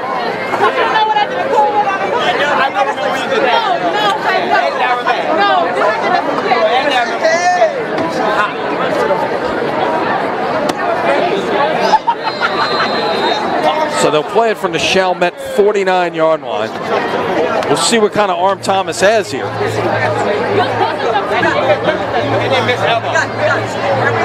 Step up, lets it fly, and this is going to fall incomplete at about the 10-yard line on the final play of the first half. An entertaining first half, and we've seen all the points come here in the second quarter. So 24 minutes in the books with your score. Holy Cross 14 and Chalmette 10. We're going to take a break for now. We're going to come back. We're going to give you some scores. I want you to listen in on what's going on with our bands. And when we come back, catch you up on some stats, some scores on our All-State Sugar Bowl scoreboard at CrescentCitySports.com and much more. So stay with us. 24 minutes in the books, 24 minutes to go. It's been very good thus far. 14-10, Holy Cross with the lead over Chalmette.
take a look at the first half stats, the numbers are pretty even in reality. I mean, the one Holy Cross turnover jumps out there, but they were able to overcome that with touchdowns on their last 2 drives. The one thing that doesn't show up on there is probably, that red zone stop that they got after giving up the long pass that they held Chalmette to a field goal there, stiffened up. That became a field goal instead of a touchdown, and that's the margin of this game right now. Right, well, they held them to the field goal right there, and like you said, that was one thing that is the telltale sign. I'm looking at the stats right here, and you're rushing. Holy Cross has the advantage a little bit. The thing that we didn't see, and I just asked you about it, was, hey, how many times did Bowie for Chalmette touch the ball in the second quarter? Not but one by my count. So right. Yeah, they did some things differently there. They got away from the game plan, I think, that was giving them success in the first quarter, and that was pounded Bowie. And so I would look for Chalmette to come back and do that. The thing you don't know there, he took a shot at one point there in the first quarter. Was he getting a little bit of a blow? It wasn't like he was in there as a So, obviously, right. if he could have taken a shot or he's a little nicked up or something, we wouldn't know that. Sure, and keep in mind this as well. We saw Holy Cross do some different things as well. We saw him trying to get more into the perimeter. We saw him, with the 2 shot plays when the numbers dictated it, and that accounts for their 2 touchdowns. So, right. There's things happening on both sides. The wheels are turning, no doubt about it. It's good to see wheels turning. In fact, that's a great thing as well. That we can actually get out here, see some halftime adjustments, see some action on the field, see some good football thus far. Let's check in on what's going on our All-State Sugar Bowl scoreboard. Of course, get all the scores at CrescentCitySports.com. We've been at this longer than anyone, and again, we give it to you. Well, it's the most complete coverage in the state. No doubt. Bar none. No doubt. The compliment we get is when we hear from people when they can't find scores, they come to us to find. Exactly. So a lot of games last night. Yeah, you had some games last night. 2 one-point wins in the Catholic League last night on the road. Brother Martin against East Ascension, 8-7. They scored late.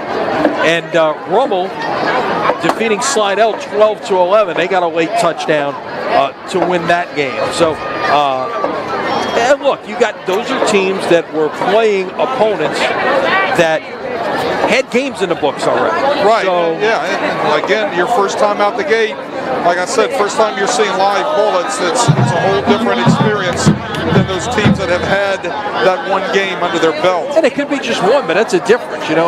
Times it's not something you ordinarily see at this level, at least. Yeah, you might catch a team off a bye at some point, but typically you're not going to have a team playing its second game against a team playing its first game. But again, we're dealing with extraordinary circumstances, so there is that. Yeah, you look around the metro area. Of course, we mentioned that game at Tad normally. You got a TV at your disposal. Flip it over to ESPN2. Third quarter, Ed Carr leading John Curtis 25-12. JT Curtis goes into 2021 just 2 wins shy of 600 for his career.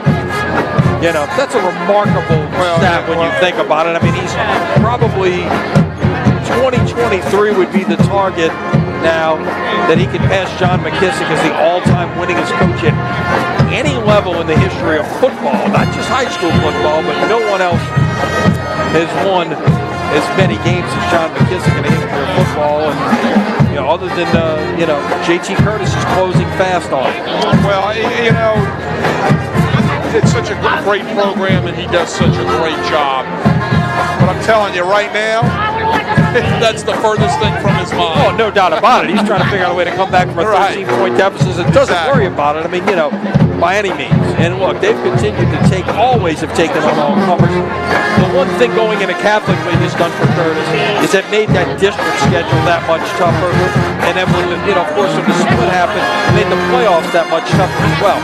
Well, week in, week out, it's a quality opponent, and week in, week out, it's the preparation. The preparation has, it gets turned up a huge notch from that standpoint. So, and Coach Curtis will tell you that it's also his kids are getting hit and beat on week in, week out, whereas they might have not, had that for some years back. Right. Type of thing. No doubt about it. So elsewhere around the area, Newman and Vanderbilt Catholic kicked off at 6 p.m. I think that was probably as much to Vanderbilt trying to get back to the Homa area with everything going on down there. And kudos to Vanderbilt that they're playing exactly. Not a lot of people in the Bayou or the River are playing at this point. Newman with a 28-0 lead in the third quarter. Ponchatoula second quarter leading St. Helena 16-0. Ponchatoula wasn't sure if they were going to be able to play this week. They were scheduled to play Brother Martin tonight and couldn't commit to it. It ended up it was working out okay that they were going to be able to do it. Picked up St. Helena early this week. Halftime, North Shore leading Lakeshore 16-3. Lutcher is playing tonight. They are up at West Harrison, Mississippi, and leading 34-14 at halftime. Also at the half, Franklinton leads Fontainebleau 31-0. Varnado with a 12-0 lead over Northlake Christian second quarter. Ascension Christian leading Ben Franklin 15-0 at the half. Halftime, Helen Cox leading Livingston Collegiate 14-7. I believe that game is happening at Joe Brown this evening. Third quarter, Catholic Point Coupee leading St. Martin's 30-14. Second quarter, Pine leads Pearl River 21-19. Pretty entertaining game there. Second quarter, Episcopal over Country Day 22-0. Halftime, St. Paul's over Catholic and New Iberia 17-6. Second quarter, by the way, let's just jump on one that's outside of the New Orleans area. Catholic leading West Monroe 14-0. Yeah, Catholic Catholic's going to be the chalk in Division I again. Of course, Catholic beat Acadiana last week, and they are really going to be one to deal with there. Second quarter, Walker leading Mandeville 21-20. Second quarter, Dutchtown over Covington 7-0. And you got a lot of games obviously that have had to be canceled or they've changed opponents for whatever the case may be. Got a number of games on the slate for tomorrow as well. So a lot of games being played Saturday afternoon. Maybe again people trying to make sure they've got access to whether it's a light situation, whatever the case may be. And a lot of times you're just trying to get facilities. I mean, we saw Jesuit and Riverdale playing a 3:15 game at Pan American because it's when you can get facilities to play these games. Jesuit, by the way, a winner this afternoon in that game over Riverdale. The final in that one, 52-0. And believe it or not, another thing, and I don't know if people know it, our officials were affected by this storm, obviously. Sure. Their homes, their houses. Many of them, maybe haven't come back yet or whatever the case may be. And so they might be down on crews in the, all of the associations here, in the metro area. So you might not be able to get a crew, so a crew might work like today, might have worked the Jesuit game at 2 o'clock and then might be calling a 7 o'clock game here in Chalmette. Well, we've seen that in other times before. It may not have been a full crew. It might have been pieces of it. Yeah, I can remember, we were televising games, and all of a sudden here comes part of the officiating crew walking in at 6:30 because they did a 3:30 game at another stadium and hustling to get there. So this it does happen, no doubt. This storm has affected so many in so many ways over a huge region. I know our friends over in the Lake Charles area, the Lafayette Lake Charles area, understand exactly what we're talking about because of the effects of the two storms that they took in that area last year. Yeah, no doubt about it. No doubt about it. Wait, the Holy Cross back out on the field. Chalmette will be shortly. Adjustments. What do you think these two head coaches talked about in the locker room at halftime? Well, if I'm Chalmette and I'm Jason Tucker, I know he walked in and told his offensive coordinator, let's get Bowie back on the train. All right, we got to get him back going. We've got to reestablish the line of scrimmage. We've got to reestablish the inside running game with Bowie, and we've got to pound the guys in the white jerseys. I think that's the main adjustment Chalmette has to make. Defensively, Chalmette, of course, is going back over their assignments versus option offense, but they better find a way to do something with their secondary to get the run support they want, but also not to leave their corners out there on an island getting stepped on by the deep ball off a play-action pass. So look for possibly Chalmette to be playing maybe more two deep secondary, or at least one deep secondary to be able to guard against that post route off of the veer pass. Now, what Holy Cross is going to do, they're going to come out and they're going to re-inject the Novocaine. They're going to still run that option offense. That's what they're going to do. That's what they're going to live and die by, and that's what their bread and butter is, and that's what they've committed to, and they're doing a very good job at it. So look for them to come back out and reestablish their inside running game between the tackles with the midline option as well as the inside veer with Cooper Kavillian getting that ball as a fullback and then trying to get the numbers out on the flank when they get the numbers by out-formationing them and maybe getting their toss out there or pitching the ball off the option if the read is given to it. Defense, what they're going to need to do, Holy Cross needs to find a way to stout up against the inside running game of Bowie because I know the guys over at Holy Cross saying that they're going to come back and they're going to, Chalmette's going to give them a huge dose of that big running back in between the tackles. So, and then both of them are talking about how important it is now that the Bullets have fired in the first half. Let's make sure we don't hurt ourselves with needless penalties, offsides, some sort of jump down on the goal line when we're in the red zone, something like that is going to New York Giant us like last night. Exactly. I hate to bring that up. But, well, I saw that. I mean, I mentioned the Raiders Monday night. I mean, they're at the half-yard line going in to score the touchdown to win the game in overtime. And their offensive tackle flinched, and in the next play they threw an interception because it went from, it's.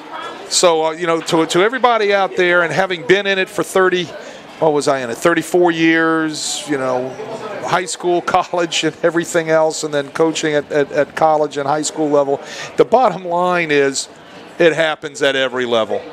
Okay, no doubt about it. Even the guys that are making seven figures, those guys do it too. So it's the coach's job to make sure that is drilled into their players to the point where they're disciplined enough not to make it happen. And I guarantee, just like with the New York Giants today, that staff is sitting down and that boss is reaming out his staff because it's a staff issue. Yeah. And I guarantee, all the way down to the high school level, it's not blaming the kid, it's blaming the coach to make sure that we are doing our jobs to discipline our kids not to have those needless penalties. The Bullets have flied this first half. The Butterflies should be gone. Hopefully we don't see any of that type of stuff going on this second half. And look, some of the, if you want to say this, when you see penalties in this type of situation, again, these kids have not had much practice time in the last 3 weeks.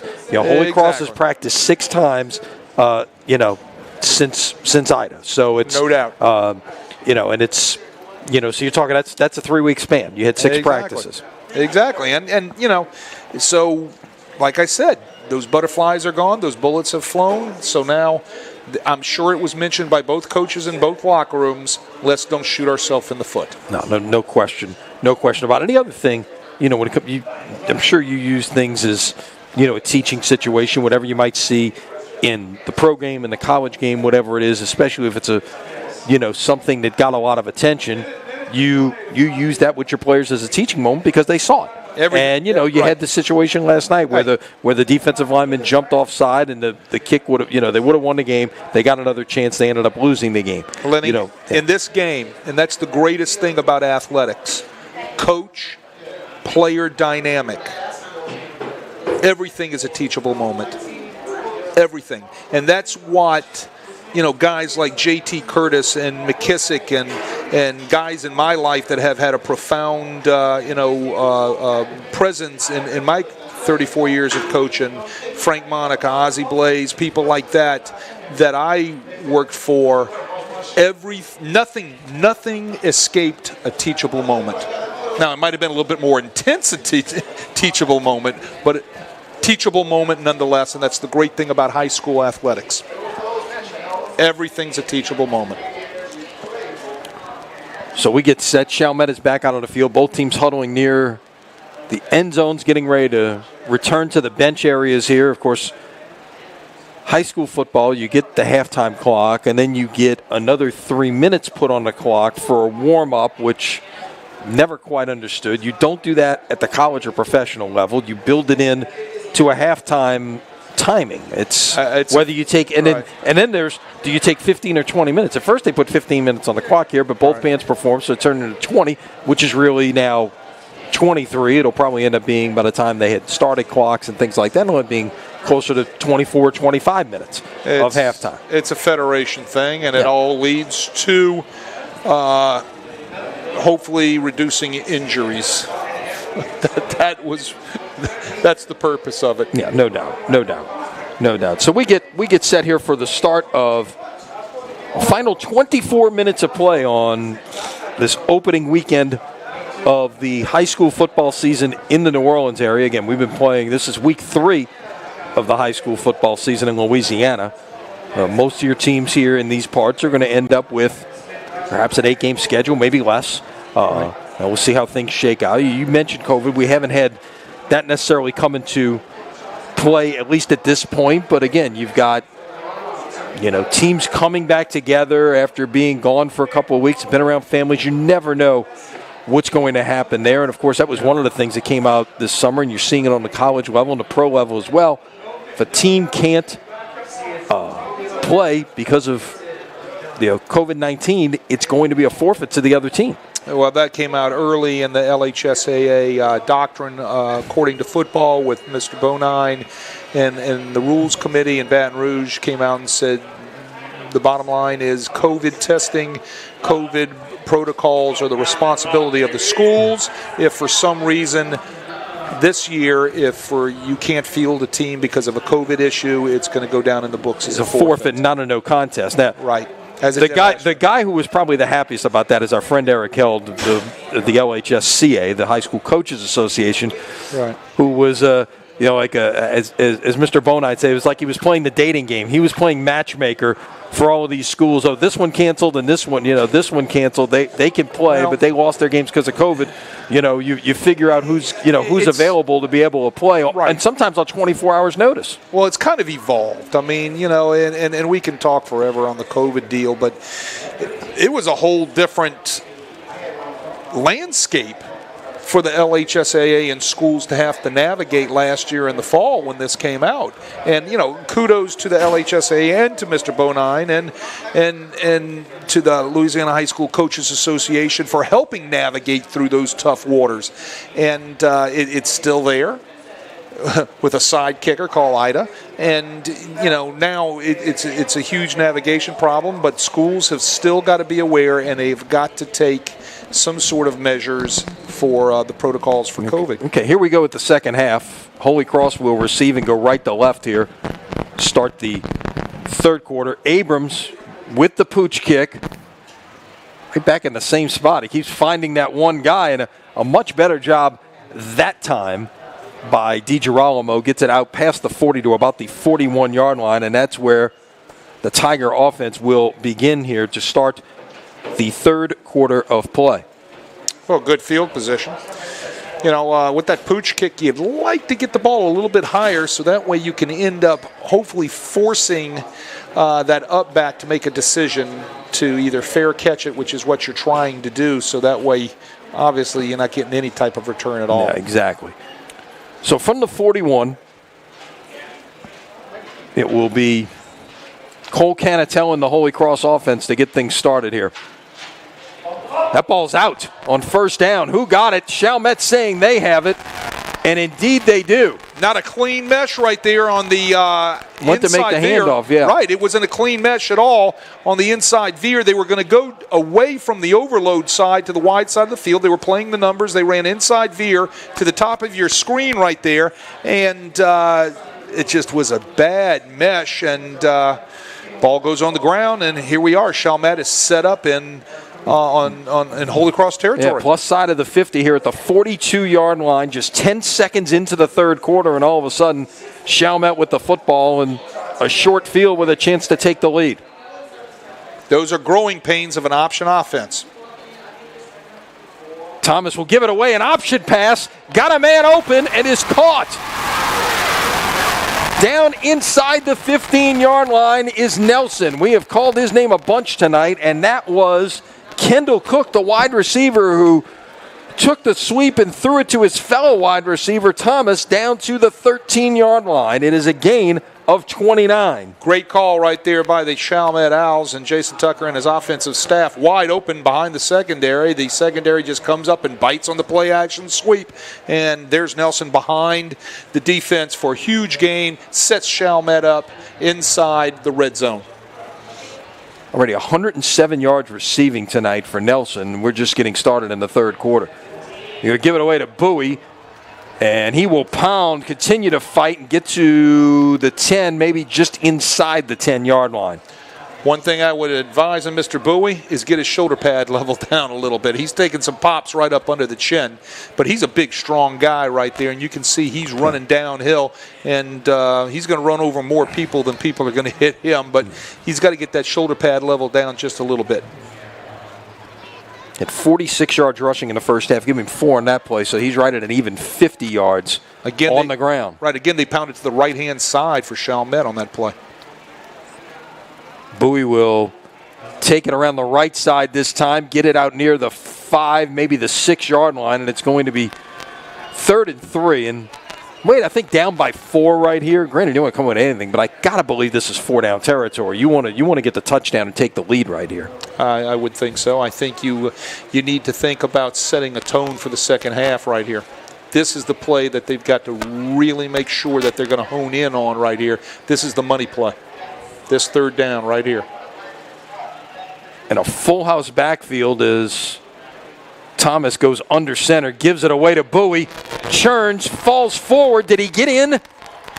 Wait, the ball is out. They're letting this play. Holy Cross has the football and coming back the other way. And that is Jake Roberts, the free safety. And if this is going to stand, it's going to go 100 yards for a touchdown. All right, we've got numerous flags on the ground, too, at about the 50-yard line. They ran an unbalanced line, talking about Chalmette, unbalanced line right there, full house backfield, and they pound Bowie inside, and it looked like he was in the end zone, but then all of a sudden, change of direction. Ball must have come out late. No beanbags. I did not see a beanbag on the ground down there, and they're going the opposite direction. So the question is, did he get in before he fumbled? Then you've got the flag out about midfield. Well, I think that's a crackback block blocking behind the play at midfield. So that's going to be some sort of personal foul there. Looks like he did not get in the end zone, but the question is the fumble. I didn't see a beanbag come out. That's the first thing you're supposed to do. If you see the ball on the ground, an official needs to throw his beanbag to mark that spot. So let's take a look here at our replay. Unbalanced line, they're running power O to that side. He gets hit hard. It looks like he did not get in, but the ball comes out real late. It looks like the ground caused the fumble. And Johnny on the spot picked up as a Holy Cross defensive back. So here we go. We got an illegal block in the back against Holy Cross. And it's going to be 1st down Holy Cross. So the fumble is going to stand, and they're going to mark it, it looks like, from the 48-yard line. So we'll put it at the 38-yard line. So the block in the back was behind the play, which you can't turn back and crack back anymore. Whether you hit him in the back or you hit him in the front, you can't turn back from your own goal line. That's where the spot of the foul was, so they'll mark off the penalty from the spot of the foul. So they'll negate the touchdown, bring it back to the 38. And my goodness gracious, look at the replay. It looked like that the ball came out once the ball was down. The Chalmette staff will get in. That'll be the first thing that they're going to review on the film. And I have a feeling he is going to be hammering his cell phone to call the Officials Association on that one, talking about Jason Tucker. That's a 7-point swing, obviously, right there. Give it away to the motion man here on 1st down, and out past the sticks for a 1st down is Eli LaFrance, who went down but just kept on running. flow What one. you teach your guys to do in Right. practice, right, Wade? Just keep Right. running. Don't worry about it. Just keep running, right, exactly. You stop when an official comes at you and is blowing a whistle in your face. You just keep running. Nice little counterplay that time for Holy Cross. We saw that a few times in the first half where they fake the veer one way and they come back in the opposite way with the back in motion for the counterplay, pulling two linemen, the guard and the tackle. They've gotten a nice amount of yardage out of that play. There it is again. And once again, it's LaFrance, and he falls forward out to about the 30-yard line, this time a gain of 18. LaFrance was very effective in the first half and is picking up right where he left off. I've got him with 65 yards rushing on the night. The counterplay works once, it's going to work again. Those linebackers in the maroon are flowing so hard. That's Steckman and Thompson. Those guys are flowing so hard with their fullback. That's their key. They're watching number 4, the fullback, Couvion, go one way, so the counter is coming back off of the flow of the linebackers of Chalmette. Once again, the motion man gets it, and this time it is Nunnery, and he's out past the 20. Did the ball come out again, though? Let's check that. It's out almost all the way to the 10-yard line. Saw a scramble there. Right, Nunnery running hard down there, puts his hand down on the ground. Poor tackling job right there by the guys in the maroon jerseys.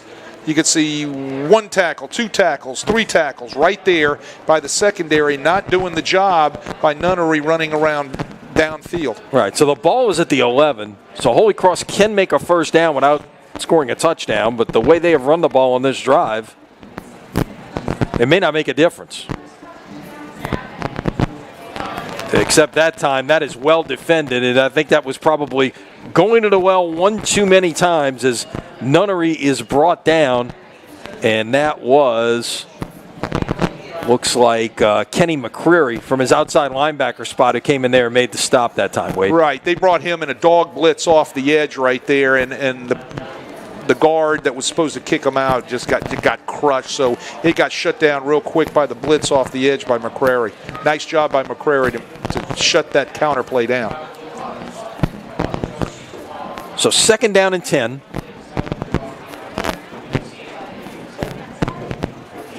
Quarterback will keep it this time, and Canatella is out to about the 6, maybe the 5-yard line. It'll be 3rd down and about 5.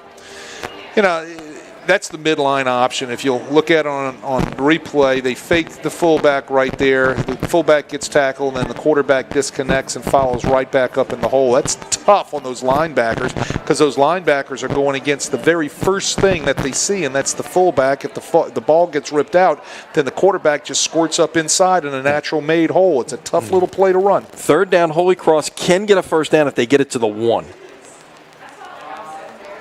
And on the ground, this is going to be right near the sticks. That was Nunnery on the carry. Nunnery, nice job. I don't think he got there though. No, Wade. I think he's going to be about a half a yard short. It's going to be real short. It was a nice play. It was power off tackle.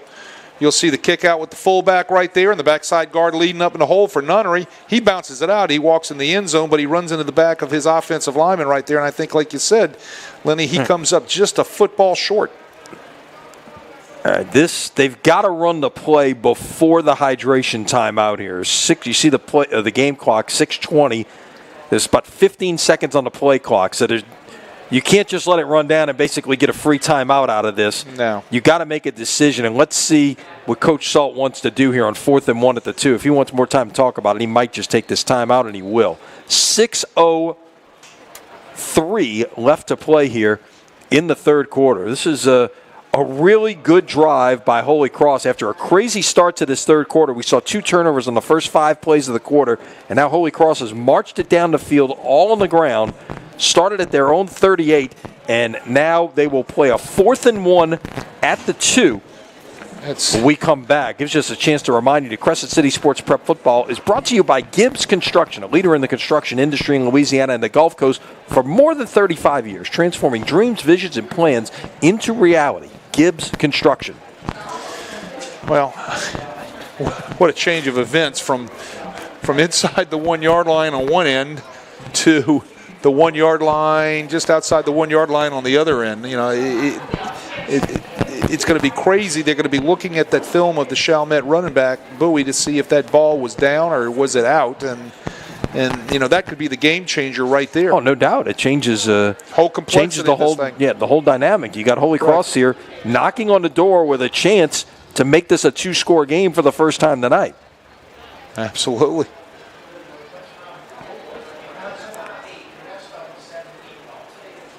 So here we go. 4th and 1. Again, Holy Cross can get a first down without scoring a touchdown. It's quarterback sneak. Got the push up front. I think he got the first down. I don't think he got in. Holy Cross is signaling touchdown. No signal yet from either official, either of the line. They're going to mark it down, but it's going to be now. Chalmette's running off the field like they stopped them. And wait, this is a first down, Holy Cross. They're inside the 1-yard line.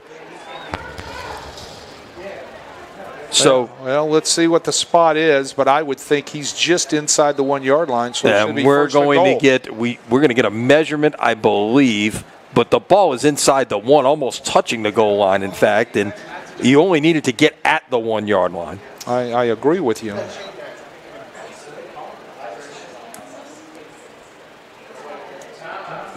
So the chains will come across here. Well, right now they're on the ground. They are, yeah. Which I'm are they trying to bring them figure across? Yeah, it's let's see what's going on here. We've got first of all, well, there's this. I'm thinking they're measuring. This is actually the hydration break. This is not a measurement. My mistake there. So they're giving the hydration break, and they're going to wait for both teams to be back on the field. Yeah, I don't even think they're going to measure. That probably doesn't even apply. They're not going to clearly measure. if the sticks are down, they've got first down now on the down marker there. It's not. We thought that's what it was when we initially saw the official wave his hands in the air, but it was for the hydration break. Right, so it's moot point. I agree with you. I don't even see why they would even measure this. Don't need to. It's clear as day. Needed to get to the 1. The ball is at about the 6-inch line as we speak. So feel bad for the poor young man for Chalmette coming off thinking that they held him, and he spent all that energy yelling and screaming coming off the field, and it's going to be first and goal for Holy Cross. It's great to get excited about things.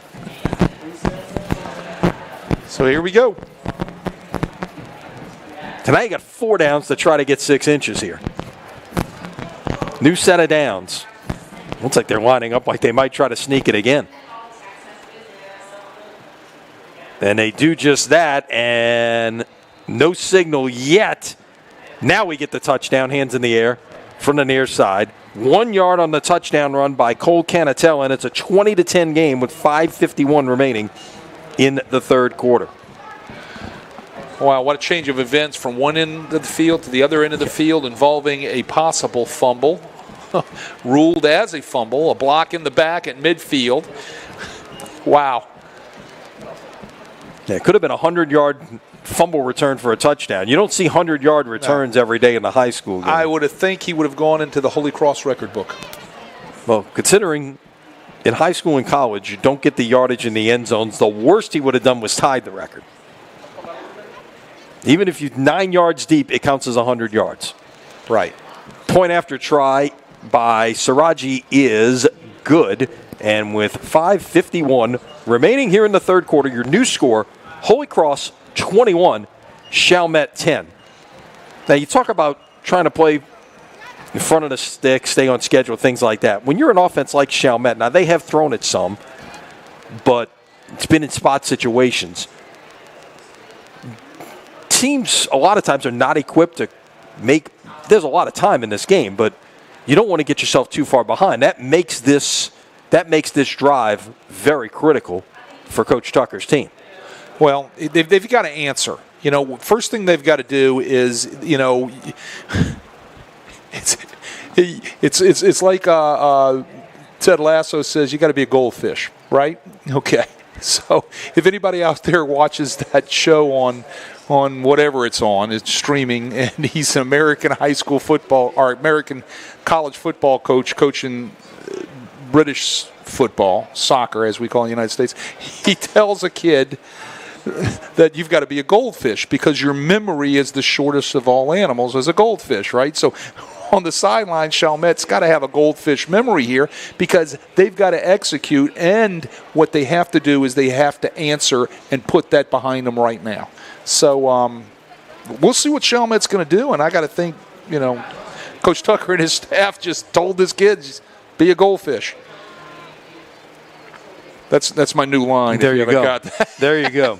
So, there you go. You say anybody who watches that show out there knows what I'm talking about. I haven't seen it yet. Of course, Sean Payton brought in a Ted Lasso reference the other day about his coaching staff because he's got 6 guys who can't coach on Sunday. Correct. So I mean, it's a great show for all the one-line guys. Oh, he fumbles the ball. Yeah, fumbled on the return, trying to get to the far side, and still on his feet, and finally going down at about the 20-yard line. That is the Chalmette return man, Tyrone Jones, the safety. And the Owls will start from their 20 with 5:39 remaining here in the third quarter. Now look, Chalmette had the punt on the first possession, and beyond that, I mean, yeah, they ran out of time on the final possession of the half. But I mean, they, touchdown drive, field goal drive, were in position obviously to score on the last drive before the fumble call. Flags before this can get underway. Let's see where it's coming from. We got movement. The Holy Cross players are pointing at the Chalmette players, and it will be a false start. Well, that's going to put them behind the chains. It's going to take them off schedule again. So. Yeah, it's first down and 15. Right, and that's those are killers. Those hurt so much. Fake the handoff and run it up the gut with the quarterback this time, and he falls forward to about the 23-yard line. We haven't seen much of his running tonight, and I know Coach Tucker is high on him as far as his quarterback, Daryl Thomas, running the football. And I think that might have just been his second or third carry tonight. Yeah, he's had a couple of other plays that he got credit for, but no, he's certainly got to be able to. Right, they got to get him involved. Yeah, they got to get him more involved. Exactly. He's got to become the third running back in the backfield and become a threat. They'll throw it this way or to the opposite side. That's Nelson on the catch, who's been the biggest threat for Chalmette's offense tonight besides Bowie. Actually, that was a little RPO. They faked the buck sweep one way, and he pulls the ball out and throws it out over the other way without even faking it. Everything looks like run with inside the tackle box. They have the numbers out there with the wide receiver and the slot back, so he throws the ball out there. Little RPO from the Chalmette Owls. RPOs can come in all different shapes, forms, and sizes. So line to make is the 30 right now. The ball's at the 24, 3rd and 6. And we've got movement. Yeah, a little offsides right there by Holy Cross. Yeah, it's 3rd and 6 is not the time to jump because now you've turned it into 3rd and 1, and you've gone from likely passing situation to everything's open in the playbook now. If I'm not mistaken, that might have been Jordan Johnson right there. He got a little antsy out there on his right edge from his defensive end position and jumped into that neutral zone. So 3rd and 1 at the 29.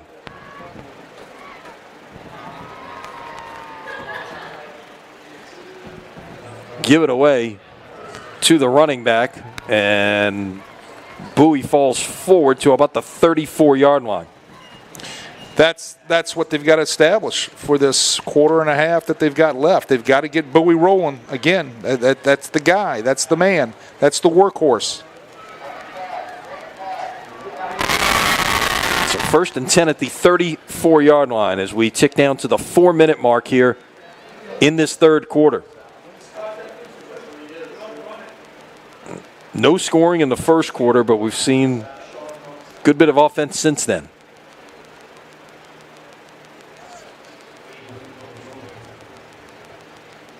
Rolling and firing, incomplete. Try to run a little turn protection right there. Sprint out pass, flooding the zone, and just not their cup of tea. Great protection right there, just overthrows the receiver. Holy Cross is all over that in coverage. And, but, I mean, it's part of the offense. You got to be able to execute. You got to be able to run it. Kudos on the protection right there. He had plenty of time to be able to get rid of that football.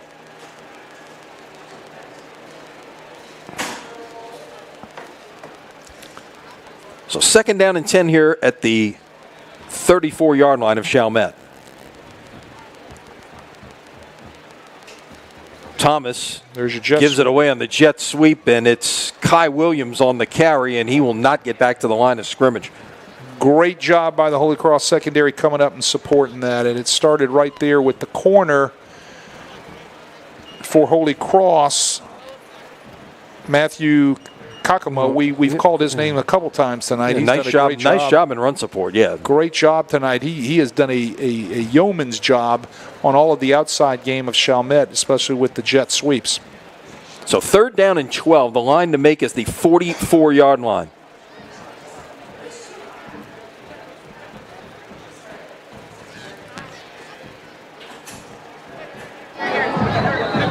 And a whistle, timeout Chalmette. They were a little discombobulated in what they were trying to get done there on offense. I don't know if you can tell. I mean, I'm looking at. I can read body language, Lenny, really well. Okay, so after that fumble down there, if you kind of just look at everybody that's in a maroon jersey, there's a lot to say about the body language right now and where they're at. And you use the word discombobulated.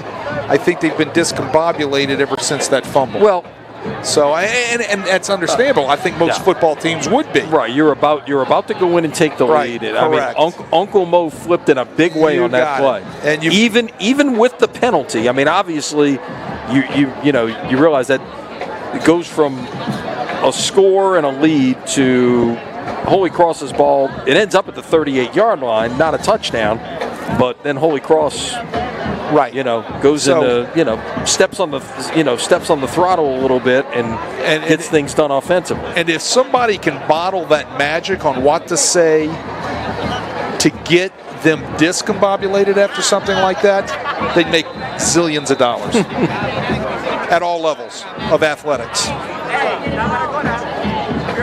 Fake the reverse. Now they'll throw it back the other way, and that was intended for Angeletti, and it's incomplete. That's a waggle pass, trying to pull two guards opposite the flow of the back, get the quarterback out on the corner, and hit the fullback out into the flat right there, and it was just underthrown. They had a nice action off the play action right there. Actually got everybody in white jerseys to flow with the pass. You can see he's open right there. He just didn't get the ball to him.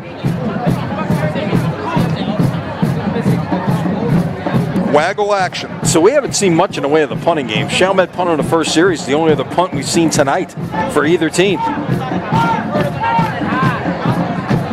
Yeah, we've had about to get a delay of game penalty here as the play clock is down to 1 and now it's at 0. You're not going to burn a timeout right here just to avoid backing up a punt 5 yards. At least I believe that's the case.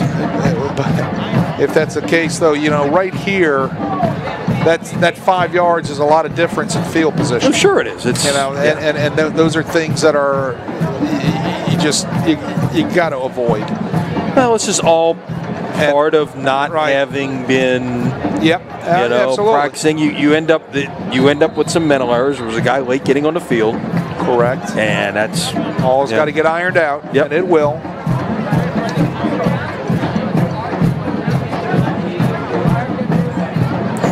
Punt is away. And a great roll. A great roll. They'll pick up about 20 yards of field position because the return man let it go right there down to the 17-yard line. That is going to be a 56-yard punt. That might a little 56-yard punt with a roll like that might be the little spark that the guys from Chalmette need right there. Now, if they can make a defensive stand and flop the field in a little field position, that could give you a little spark, a little momentum you need back in your football team. This is a huge defensive series for the Chalmette Owls. Huge, right here. If you've noticed, Chalmette has been playing with a safety now. The one that was walking up is now backed up. Right, now you can see eight yards behind the line of scrimmage. But there's a safety in the middle of the field right there. See him? That's been the adjustment that they made at halftime, but he's not coming into the alley. Quarterback keeps it around the right side with room to run. Best running play of the night for Holy Cross. This will get out past the 40-yard line. Outside linebacker got blocked. They loaded that. That's what you call in the option game, blocking the guy that is supposed to be optioned, called the load. So the quarterback off of the loaded block gets out on the edge, but there was no safety support. That safety is so scared that guy's going to run the post behind him again that he's not coming up and filling the alley. So you see what throwing the ball does for you like that? It really softens up your secondary. 25 on the gain by Canatella out to the 42-yard line. He's going to keep it again. One thing we've seen thus far from Nick Salterformaggio's offense, if it worked once, it'll work again. Just come back to the same thing. And it's a little bit different look that time. That was more of an option as opposed to just a straight run by the quarterback. But this gets 11. It wasn't a loaded option, and they were going to the numbers to the short side of the field. A lot of people say, well, you got to run your options into the wide side of the field. Absolutely not. Barry Switzer in Oklahoma made a living running it to the numbers into the short side of the field for almost a decade. The option is great into the short side. Look at the numbers up at the top right there. You see how they have the numbers to the short side of the field? There they go. Time on the dive, and finally brought down his Cuvion, but not before he picks up 4. Cuvion does a nice job keeping his feet moving right there. You know, he's living up to be your prototypical power triple option fullback by keeping your feet churning and your pad level down right there and bouncing off of people like a pinball. That's the type of guy you want inside running that triple option. We have somebody for Chalmette down right now. That's Raymond Thompson, who was the leading tackler on this team a year ago. He's a fine football player. Yeah. He's had a nice night tonight. Yeah, and he's like, I'm good. I got to come out, get me back in just as quick as I can, please. Yeah. Didn't want to be helped off. I think that's Coach Tucker's war horse. You don't want to see that. Looks like he's cramping, maybe. It's if this would be our first cramp we've seen tonight. Yeah, it's been and kudos again. Congratulations to both teams for their off-season conditioning programs and the things that they do with their kids, and the medical staffs for making sure. Look, this is all about hydration. We're hearing stories about a lot of cramps in games last night, things like. And you're going to see that this week.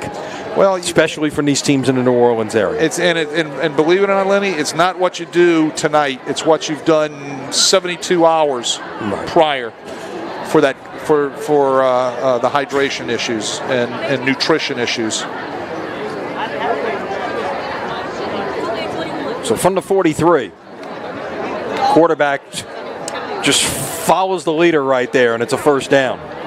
Great job on the midline right there by Canatella. Does a nice job reading it, disconnects, and gets right up into that crease on that midline. You know, getting back to the nutrition and everything, a lot of these guys, like right now, we don't have a kitchen in our house. It was ripped out yesterday, right? So no telling what some of these guys right now, they might just be eating McDonald's every night depending on how much damage they take, and that's not really great nutrition because getting yourself properly ready to go and fueled for a competition, especially in the heat like this, doesn't just start with a pregame meal. It starts 72 hours prior to that, making sure you're eating right and hydrating right. Give it straight away this time, and on the run and still on his feet down inside the 15-yard line is Eli LaFrance. A gain of 23. You know, we got the pleasure to do, as we have every year, and it's such an honor to do the Jesuit Holy Cross game. LaFrance had a nice game last year against Jesuit.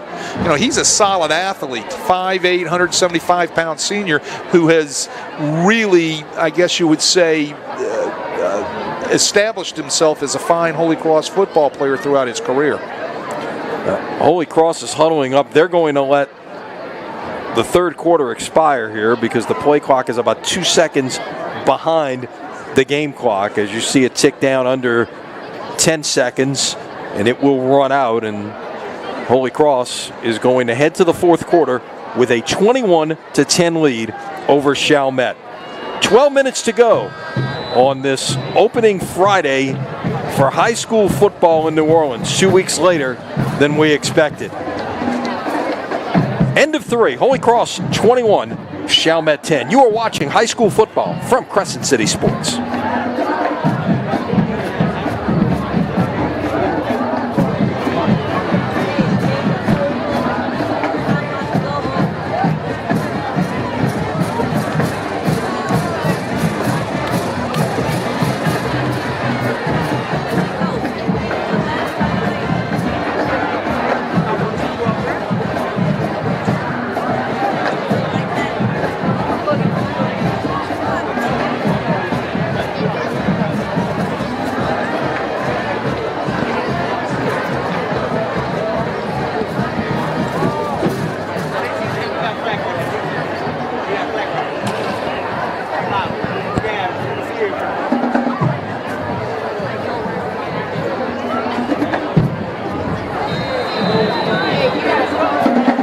Wade, by my count, Holy Cross rushed for 127 yards in that third quarter.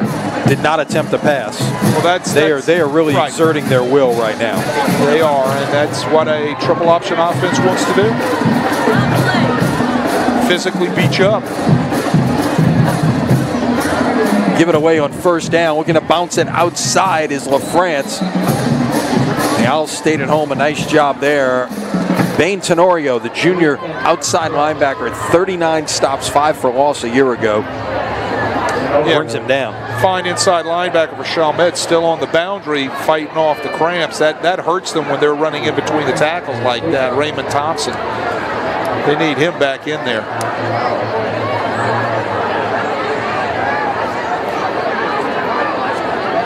France had 55 yards rushing in the third quarter. Got 92 in the game. Canatella has 73. And a couple of touchdown passes. Canatella's going to keep it himself this time. Get it out to about the 5-yard line. It's going to be 3rd and short. You know, Canatella is running the offense very nicely. You know, he's not flashy. He's not a guy that can go coast to coast on you, but he's a guy that is going to be able to get the right reads with the option, hold on to the ball when he's got to run the ball, and be very steady and be an operator, which is what they want for their offense. Operate the offense to its efficiency.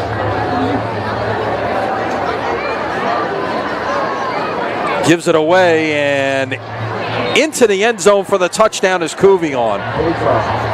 Well, that was a mauling from 4 yards out right there. Everything in white moved everything in maroon back into the end zone right there, and Couvion just walked in, standing up on the inside veer give. That's going to firmly, obviously, put Holy Cross in control right now. Chalmette never bouncing back from that fumble down inside the 1-yard line. 8 plays, 83 yards, took 4 minutes and 10 seconds off the clock, with Couvion getting the final 5.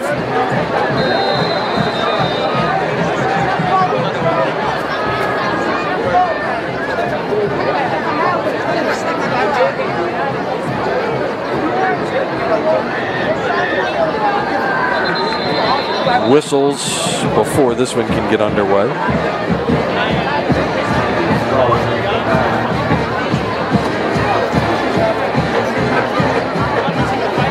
Looks like you had a motion penalty against Holy Cross. So they'll back it up to the 8. Try it again. So it'll be a 25-yard extra point try now for Siraji.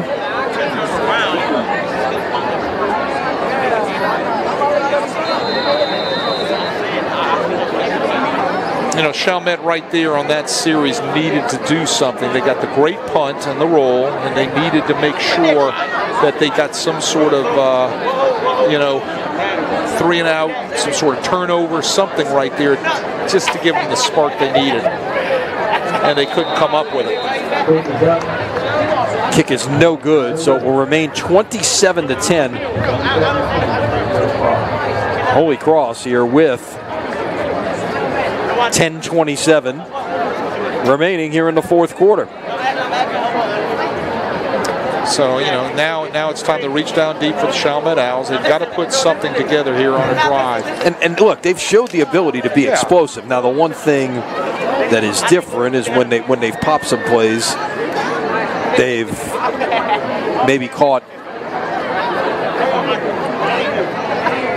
Holy Cross by surprise a little bit. And right now, when you've got a 3-score game with 10 minutes left, trying to pop a big play. Yeah, and that's not their medicine. Their medicine is to pound Bowie and to pound Thomas, and throwing the ball, trying to get vertical game going is not their big deal. They've thrown the ball up 50-50 balls on some fade routes to Nelson tonight and have connected on those. But it's just not their bread and butter to be able to try to stretch the field vertically and to, score quickly. Right. Now, again, both of these teams open district play next week, although Chalmette's got King. Not sure if they're competing for district honors this year. I haven't even seen if they've resumed playing yet. They do have John Ehret at home in 2 weeks.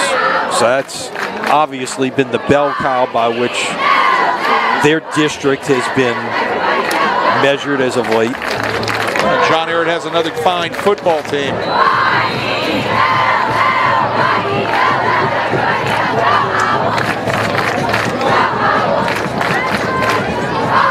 And I believe Holy Cross opens up next week with the Archbishop Shaw Eagles. Yep. Who has a fine running back of their own. That kick will go out of bounds.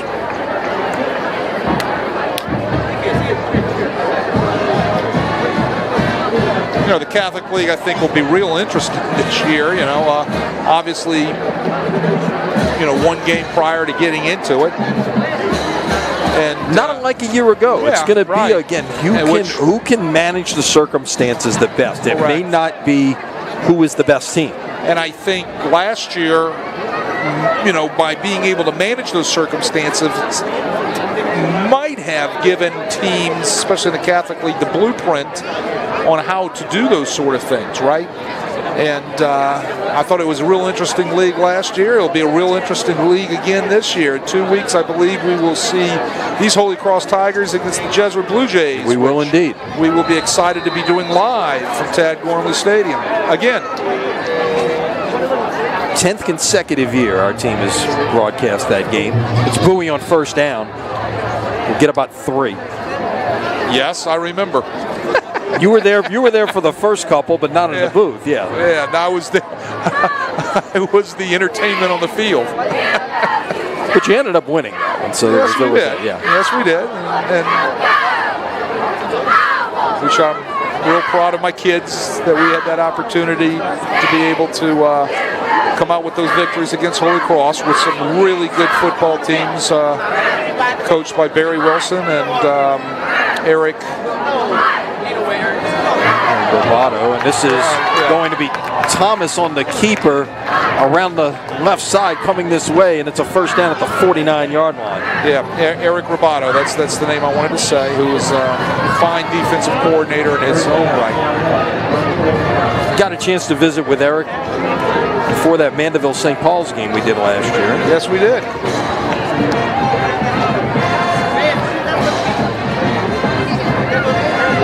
There we go. Chalmette's got something rolling. There you go. First down. Get it out to midfield. Yeah, let's see if they can keep this rolling and push something in on that board. There we go. There's Bowie getting into Holy Cross territory and out to about the 44-yard line, a gain of 7. That's their bread and butter right there. We said that particular play a couple times tonight, called the buck sweep. Fake the fullback one way, give it to their halfback the other, and pull 2 guards to get a kick out and a seal onto a linebacker. Classic wing T football. Now, in this situation, again, you can't just suddenly change your offense and go to the spread and try to, But how much can you do from a tempo perspective at this point, just to try to pick up the pace a little bit and get things going? You got to get things in a little bit quicker. On the carry and getting to the outside is Kai Williams. Still running, but wait, they'll say he stepped out of bounds. Kyle Williams had a little zip with him running that jet sweep right there. But getting back to what you were saying, Lenny, you're absolutely right. You can't turn butter into margarine, okay? So, you're going to do what you're going to do, but you can do it a little bit faster. Let's get it in a little bit quicker. Let's get the tempo rolling a little bit faster, and let's start speeding things up on the clock to see if we can get some of those lanyard plays in because we're behind. You can't turn butter into margarine. I need to make a note of that one. Okay. I don't think you can you?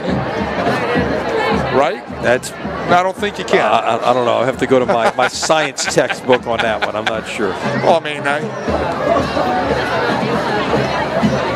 oh, here we go. A little RPO action, it looked like, and pass is complete. Out on the boundary. That was Williams on the catch. Might have gotten about a half yard. No, that's not the place they need to throw that type of pass. That needed to be into the field right here to give themselves a little bit of room. There's a little tight over there into that boundary. They put the formation into the boundary, which is going to eliminate and put more numbers over there also. So all of a sudden, think of a closet being crammed with not only her clothes, but with your clothes too. And just no place to go. It'll actually go as a loss of 1. He stepped out at the 35, second down and 11.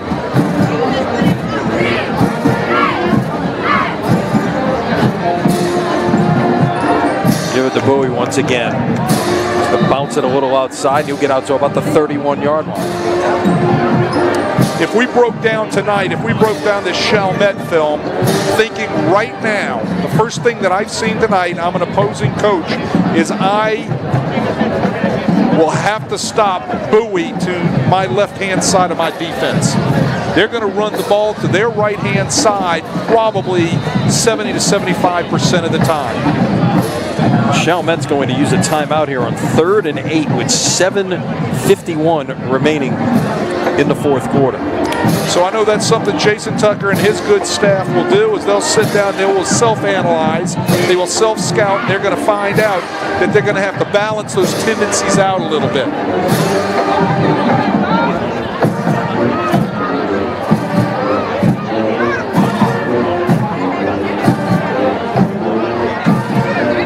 Now, you look at a situation like Holy Cross has. We were talking about teams last night who played their first game against teams who had played their second or their third game. Holy Cross is going to have one game. Right. Shaw next week will have had 2 games. They will play John Ehret tomorrow afternoon. Correct. So I guess these 2 coaching staffs can probably sit together and watch the game tomorrow, I guess, because they've both got them coming up. So, right. But how much of an advantage is that for Shaw having gotten in that game last Saturday against St. James with that one extra game? Is it kind of goes away down the line? It's an advantage early. What is it? Well, if I'm a head coach, I'm feeling a lot better if I got 2 under my belt. I mean, my boys have been tested, but for 2, I know kind of where my strength and my weaknesses are against an opponent. So I'm gonna sleep. Not as much, but I'll sleep a little bit better knowing I got 2 under my belt as compared to their 1. So, yes, I believe it is an advantage. Williams on the carry gets, with the second effort, the first down at the 23-yard line. Give him 9 on the run.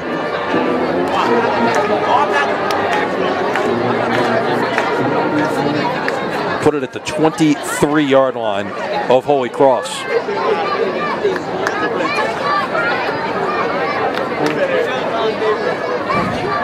2 men in motion at the snap. That's going to stop everything. And you're getting back to the 2 games versus the 1. It's going to get. People don't realize this out there. It's also going to get into your film trade. Yep.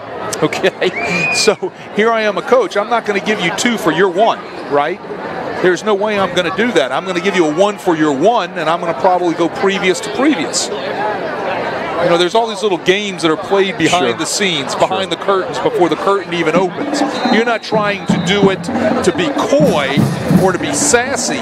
You're trying to do it to give your team the best advantage because, remember, the advantage that you're trying to achieve are for your boys. Now, here's what I would wonder as we look at 1st and 15 at the 28. Going to try and sweep it once again with Kai Williams, and he's bottled up as there are a host of white-shirted Tigers there, led by number 37. That is Trent Santos. We called his name a couple of times tonight. He was in the middle of that. With that being the only game on the South Shore last week, unless you couldn't be there, I would have to imagine every coach in the Catholic, or every staff in the Catholic League had somebody out there watching that game last Saturday. No doubt. No doubt.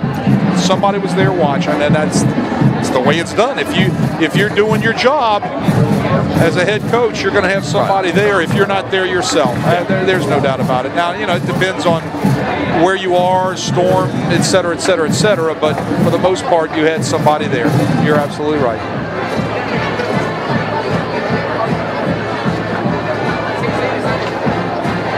So on the direct snap to Williams that time, he gets 6, and it's now 3rd down and 10. It probably won't get this play off before they stop it for the hydration timeout, and that's exactly the case. Whistle blows. 5:58 on the clock. The little story, the only guy that I know that never ever played any type of little coy games with his film was a guy named Don Shows.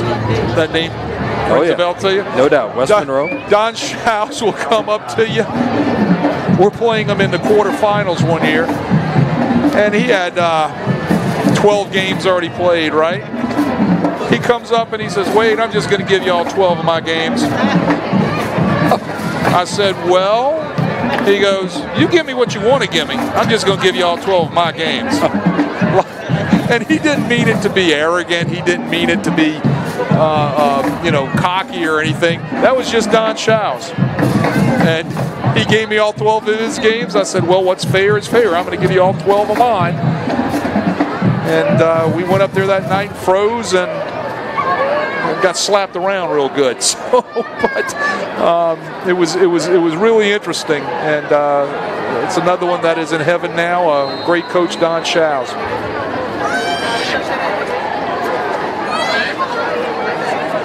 Once again, it's Williams out of the Wildcat look, getting 3, and it's 4th down and 7. So this was clearly 4-down territory. Absolutely, it's 4-down territory. They're running the same plays with Williams out of the quarterback position, the Wildcat, that they would be handed the ball off to Bowie for. That was buck sweep with the quarterback running it right there.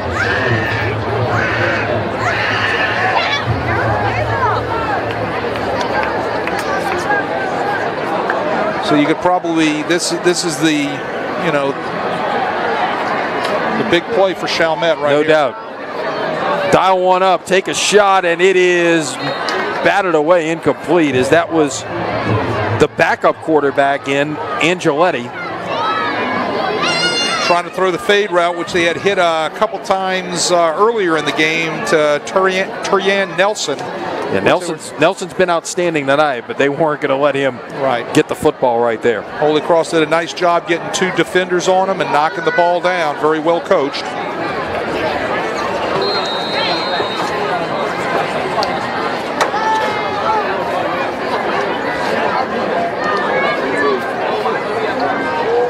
So Holy Cross takes over on downs at the 20-yard line with a 17-point lead and 5:12 to play.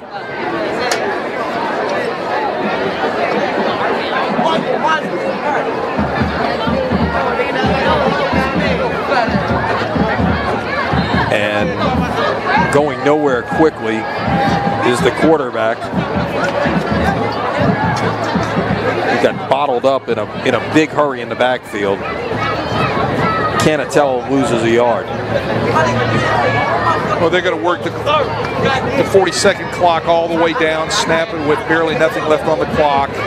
They're going to force Chalmette to use their last timeout, and then that's going to pretty much do it. That is the first time, we're sitting here in Chalmette Stadium, folks. This is the first time I've ever seen a gender reveal. How about that? Some lady popped a pink smoke balloon down there, so I guess she's having a girl. I guess that's what that was. That's very possible. Well, that's the first time for me.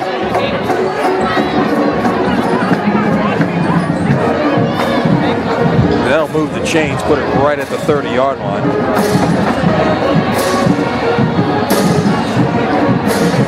You know, being the first game, you know, and all of that for both of these teams, you know, all in all, I think both coaching staffs did a great job preparing their kids for this situation tonight. And, you know, you got two of the more stalwart coaches of the city here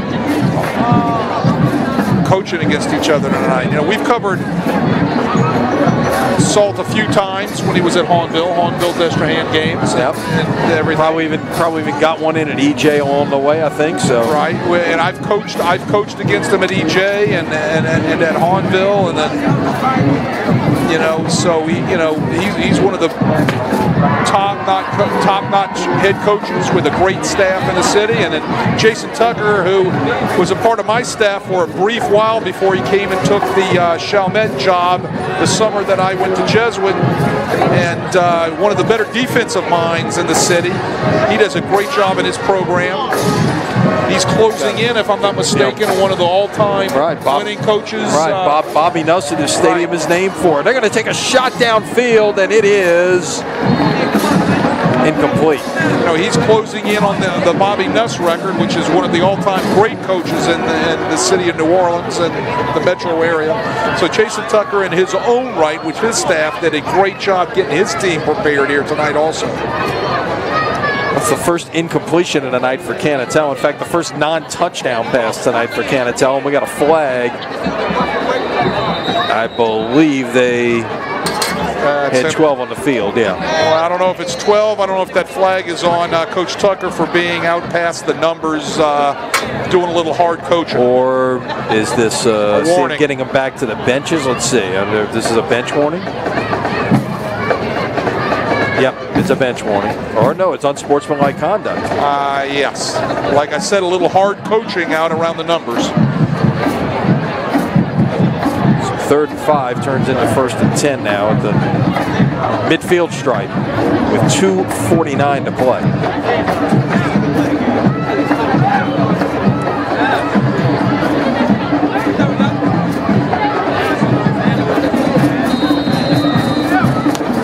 They'll take this game, they'll look at that film, they'll break it down, they'll find their mistakes, they'll work on their mistakes. They got to correct their mistakes tomorrow.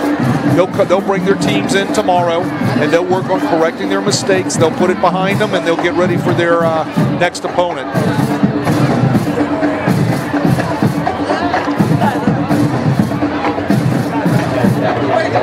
Not much doing on 1st down. Chalmette that's a new back in there for Holy Cross. That's Finn Martin, the freshman. Chalmette sending the kitchen sink right there. They blitzed all 4 linebackers. They're selling out on everything now, trying to make something happen. Maybe possibly pop the ball loose.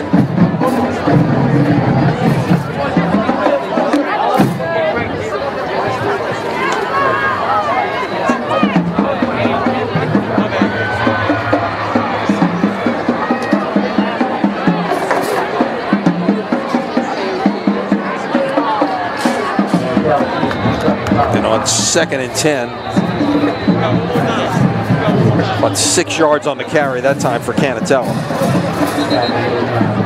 I'm really impressed with Canatella, Lenny. I think the Holy Cross offensive staff have chosen their quarterback wisely. You know, he's very headsy. He like I said, he operates the offense. And if you don't have one of those guys that can't go coast to coast, that put the fear into the opposing defense, this is the type of cat you want running your offense. He's steady. He's sound. He can make good decisions. He gets them lined up. He doesn't fumble the football. He had that one bad pitch early in the game. But he's a solid operator of a triple option offense. So all in all, I think it's a great decision by Holy Cross switching to this offense. I think it's going to get the most out of what they have talent-wise. And before it's all over, they're going to cause some problems in the Catholic League with their offense. No doubt. Put some time back on the clock there.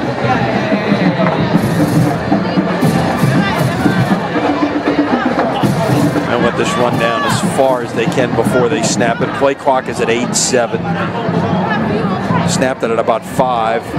There was your mesh point basically getting blown up that time by the Chalmette defense, and it's a gain of about a yard for Cuvion. So on 4th and 3, it's clearly a situation where you're just trying to run it, get the first down, and then you can go into victory formation. Correct.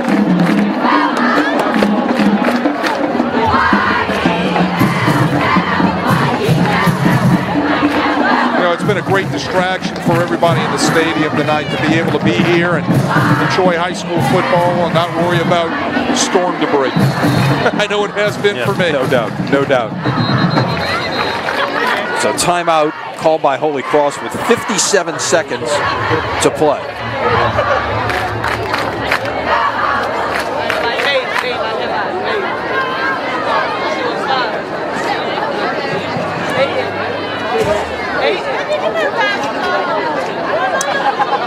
So do we have some scores going on? Yeah, tonight? just looking to see what else we Carr defeated Curtis 33-19. Newman defeated Vanderbilt Catholic 28-0. Some of the other ones of note: third quarter, North Shore leading Lakeshore 24-3. Franklinton over Fountain Blue 45-20. How about Catholic High and West Monroe? Let's take a look and see if we can get you an update on what's going on there.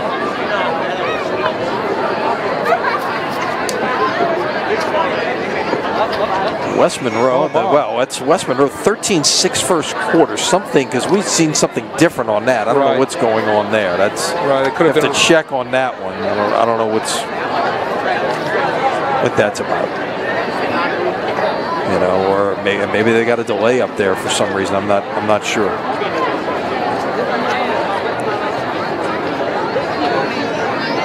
We just, a lot of games last night. Still a lot of games tomorrow. Again, doubleheader here on Crescent City Sports.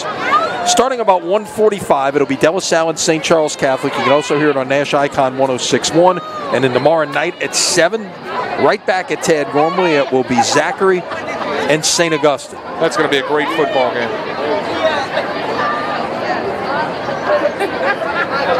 So on 4th and 3, there's a toss sweep. Flag is down. That went, the pitch went to Martin that time, but not sure what we had there on the, what the flag is about, because it came out right away. It looks like Holy Cross is backing it up.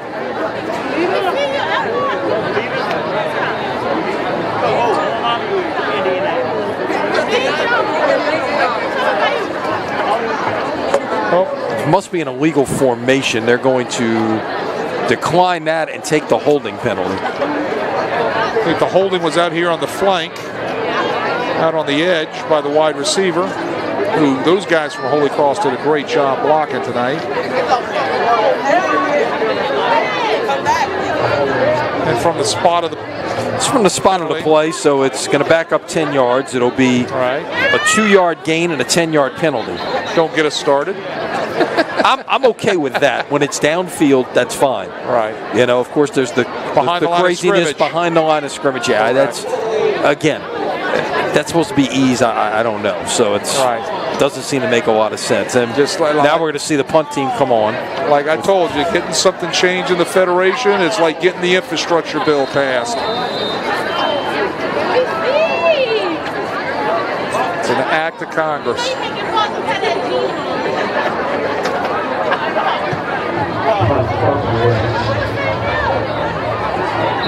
Punt is fair, caught at the 26-yard line. I think at the 27, and that's where Chalmette will begin with 46 seconds to play. What I love down there, I'm looking at the Chalmette coaching staff right now. They're still teaching. They're still coaching. Kids are coming off the field and they're explaining things to them. Like we said earlier, that's the sign of good staffs. That's the sign that everything is a teachable moment. And like I said, they'll take this one, they'll analyze it, put it to sleep, and get ready for, I believe he said, Grace King next week.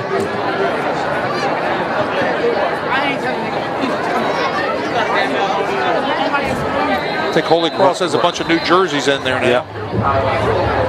Of course, we're playing on grass, So what do you think? We need to talk the sleek white look of Holy Cross, switching to the white helmets this year, all white. What is that?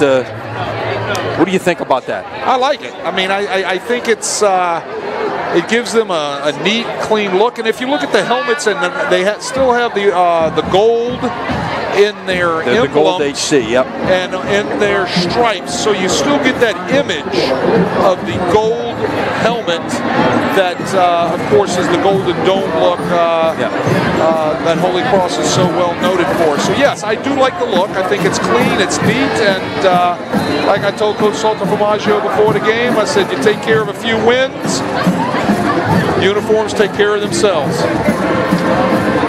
So Holy Cross a winner here in the opener, 27-10 over Chalmette. Wade, your final thoughts on what we saw here this evening between two teams that have obviously been through a lot, but got out on the field and played.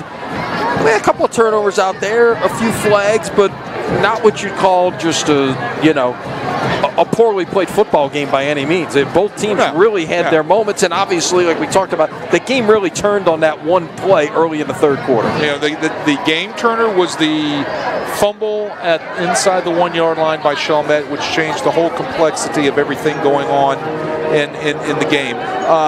Look, kudos to both programs. I thought it was, for the most part, very cleanly played, well played by both teams. They took advantage of each other's miscues when they needed to. They took advantage of each other's what they could exploit offensively and defensively, which is a sign of two very well-coached teams. It's just great not to see debris here tonight, and it's great to see high school kids out there playing a game that they love, and both of these teams will go on and have solid seasons. Holy Cross is going to be jumping into the Catholic League next week, and they'll have to step it up against Shaw. And then Chalmette, of course, will start district play, I think, against Grace King next week. And they'll take tonight's lessons, learn from them, and next week correct them, and move on and have successful seasons. So yeah, it was great football tonight, and I'm just glad I could be a part of it. Wade, it's been a pleasure. We'll be somewhere next Friday night, so we'll let you know where. We can tell you in 2 weeks, though, we will be at Tad Gormley for Holy Cross at Jesuit. A reminder tomorrow, 2 games for you tomorrow here in Crescent City Sports. St. Charles Catholic, De La Salle, always a good one when those two get together. That is tomorrow, 1:45, kickoff at 2 p.m., and then a 7 p.m. kickoff also at Tad Gormley, Zachary against St. Augustine. Our thanks to Chip and Matt Merritt and to Sierra Johnson for helping us bring you all of the pictures and everything else we brought you this evening. For Wade Kaiser and our entire team, I'm Lenny Van Gilder saying so long from Chalmette. Once again, your final score tonight, Holy Cross 27, Chalmette 10. Until next time, so long, everybody.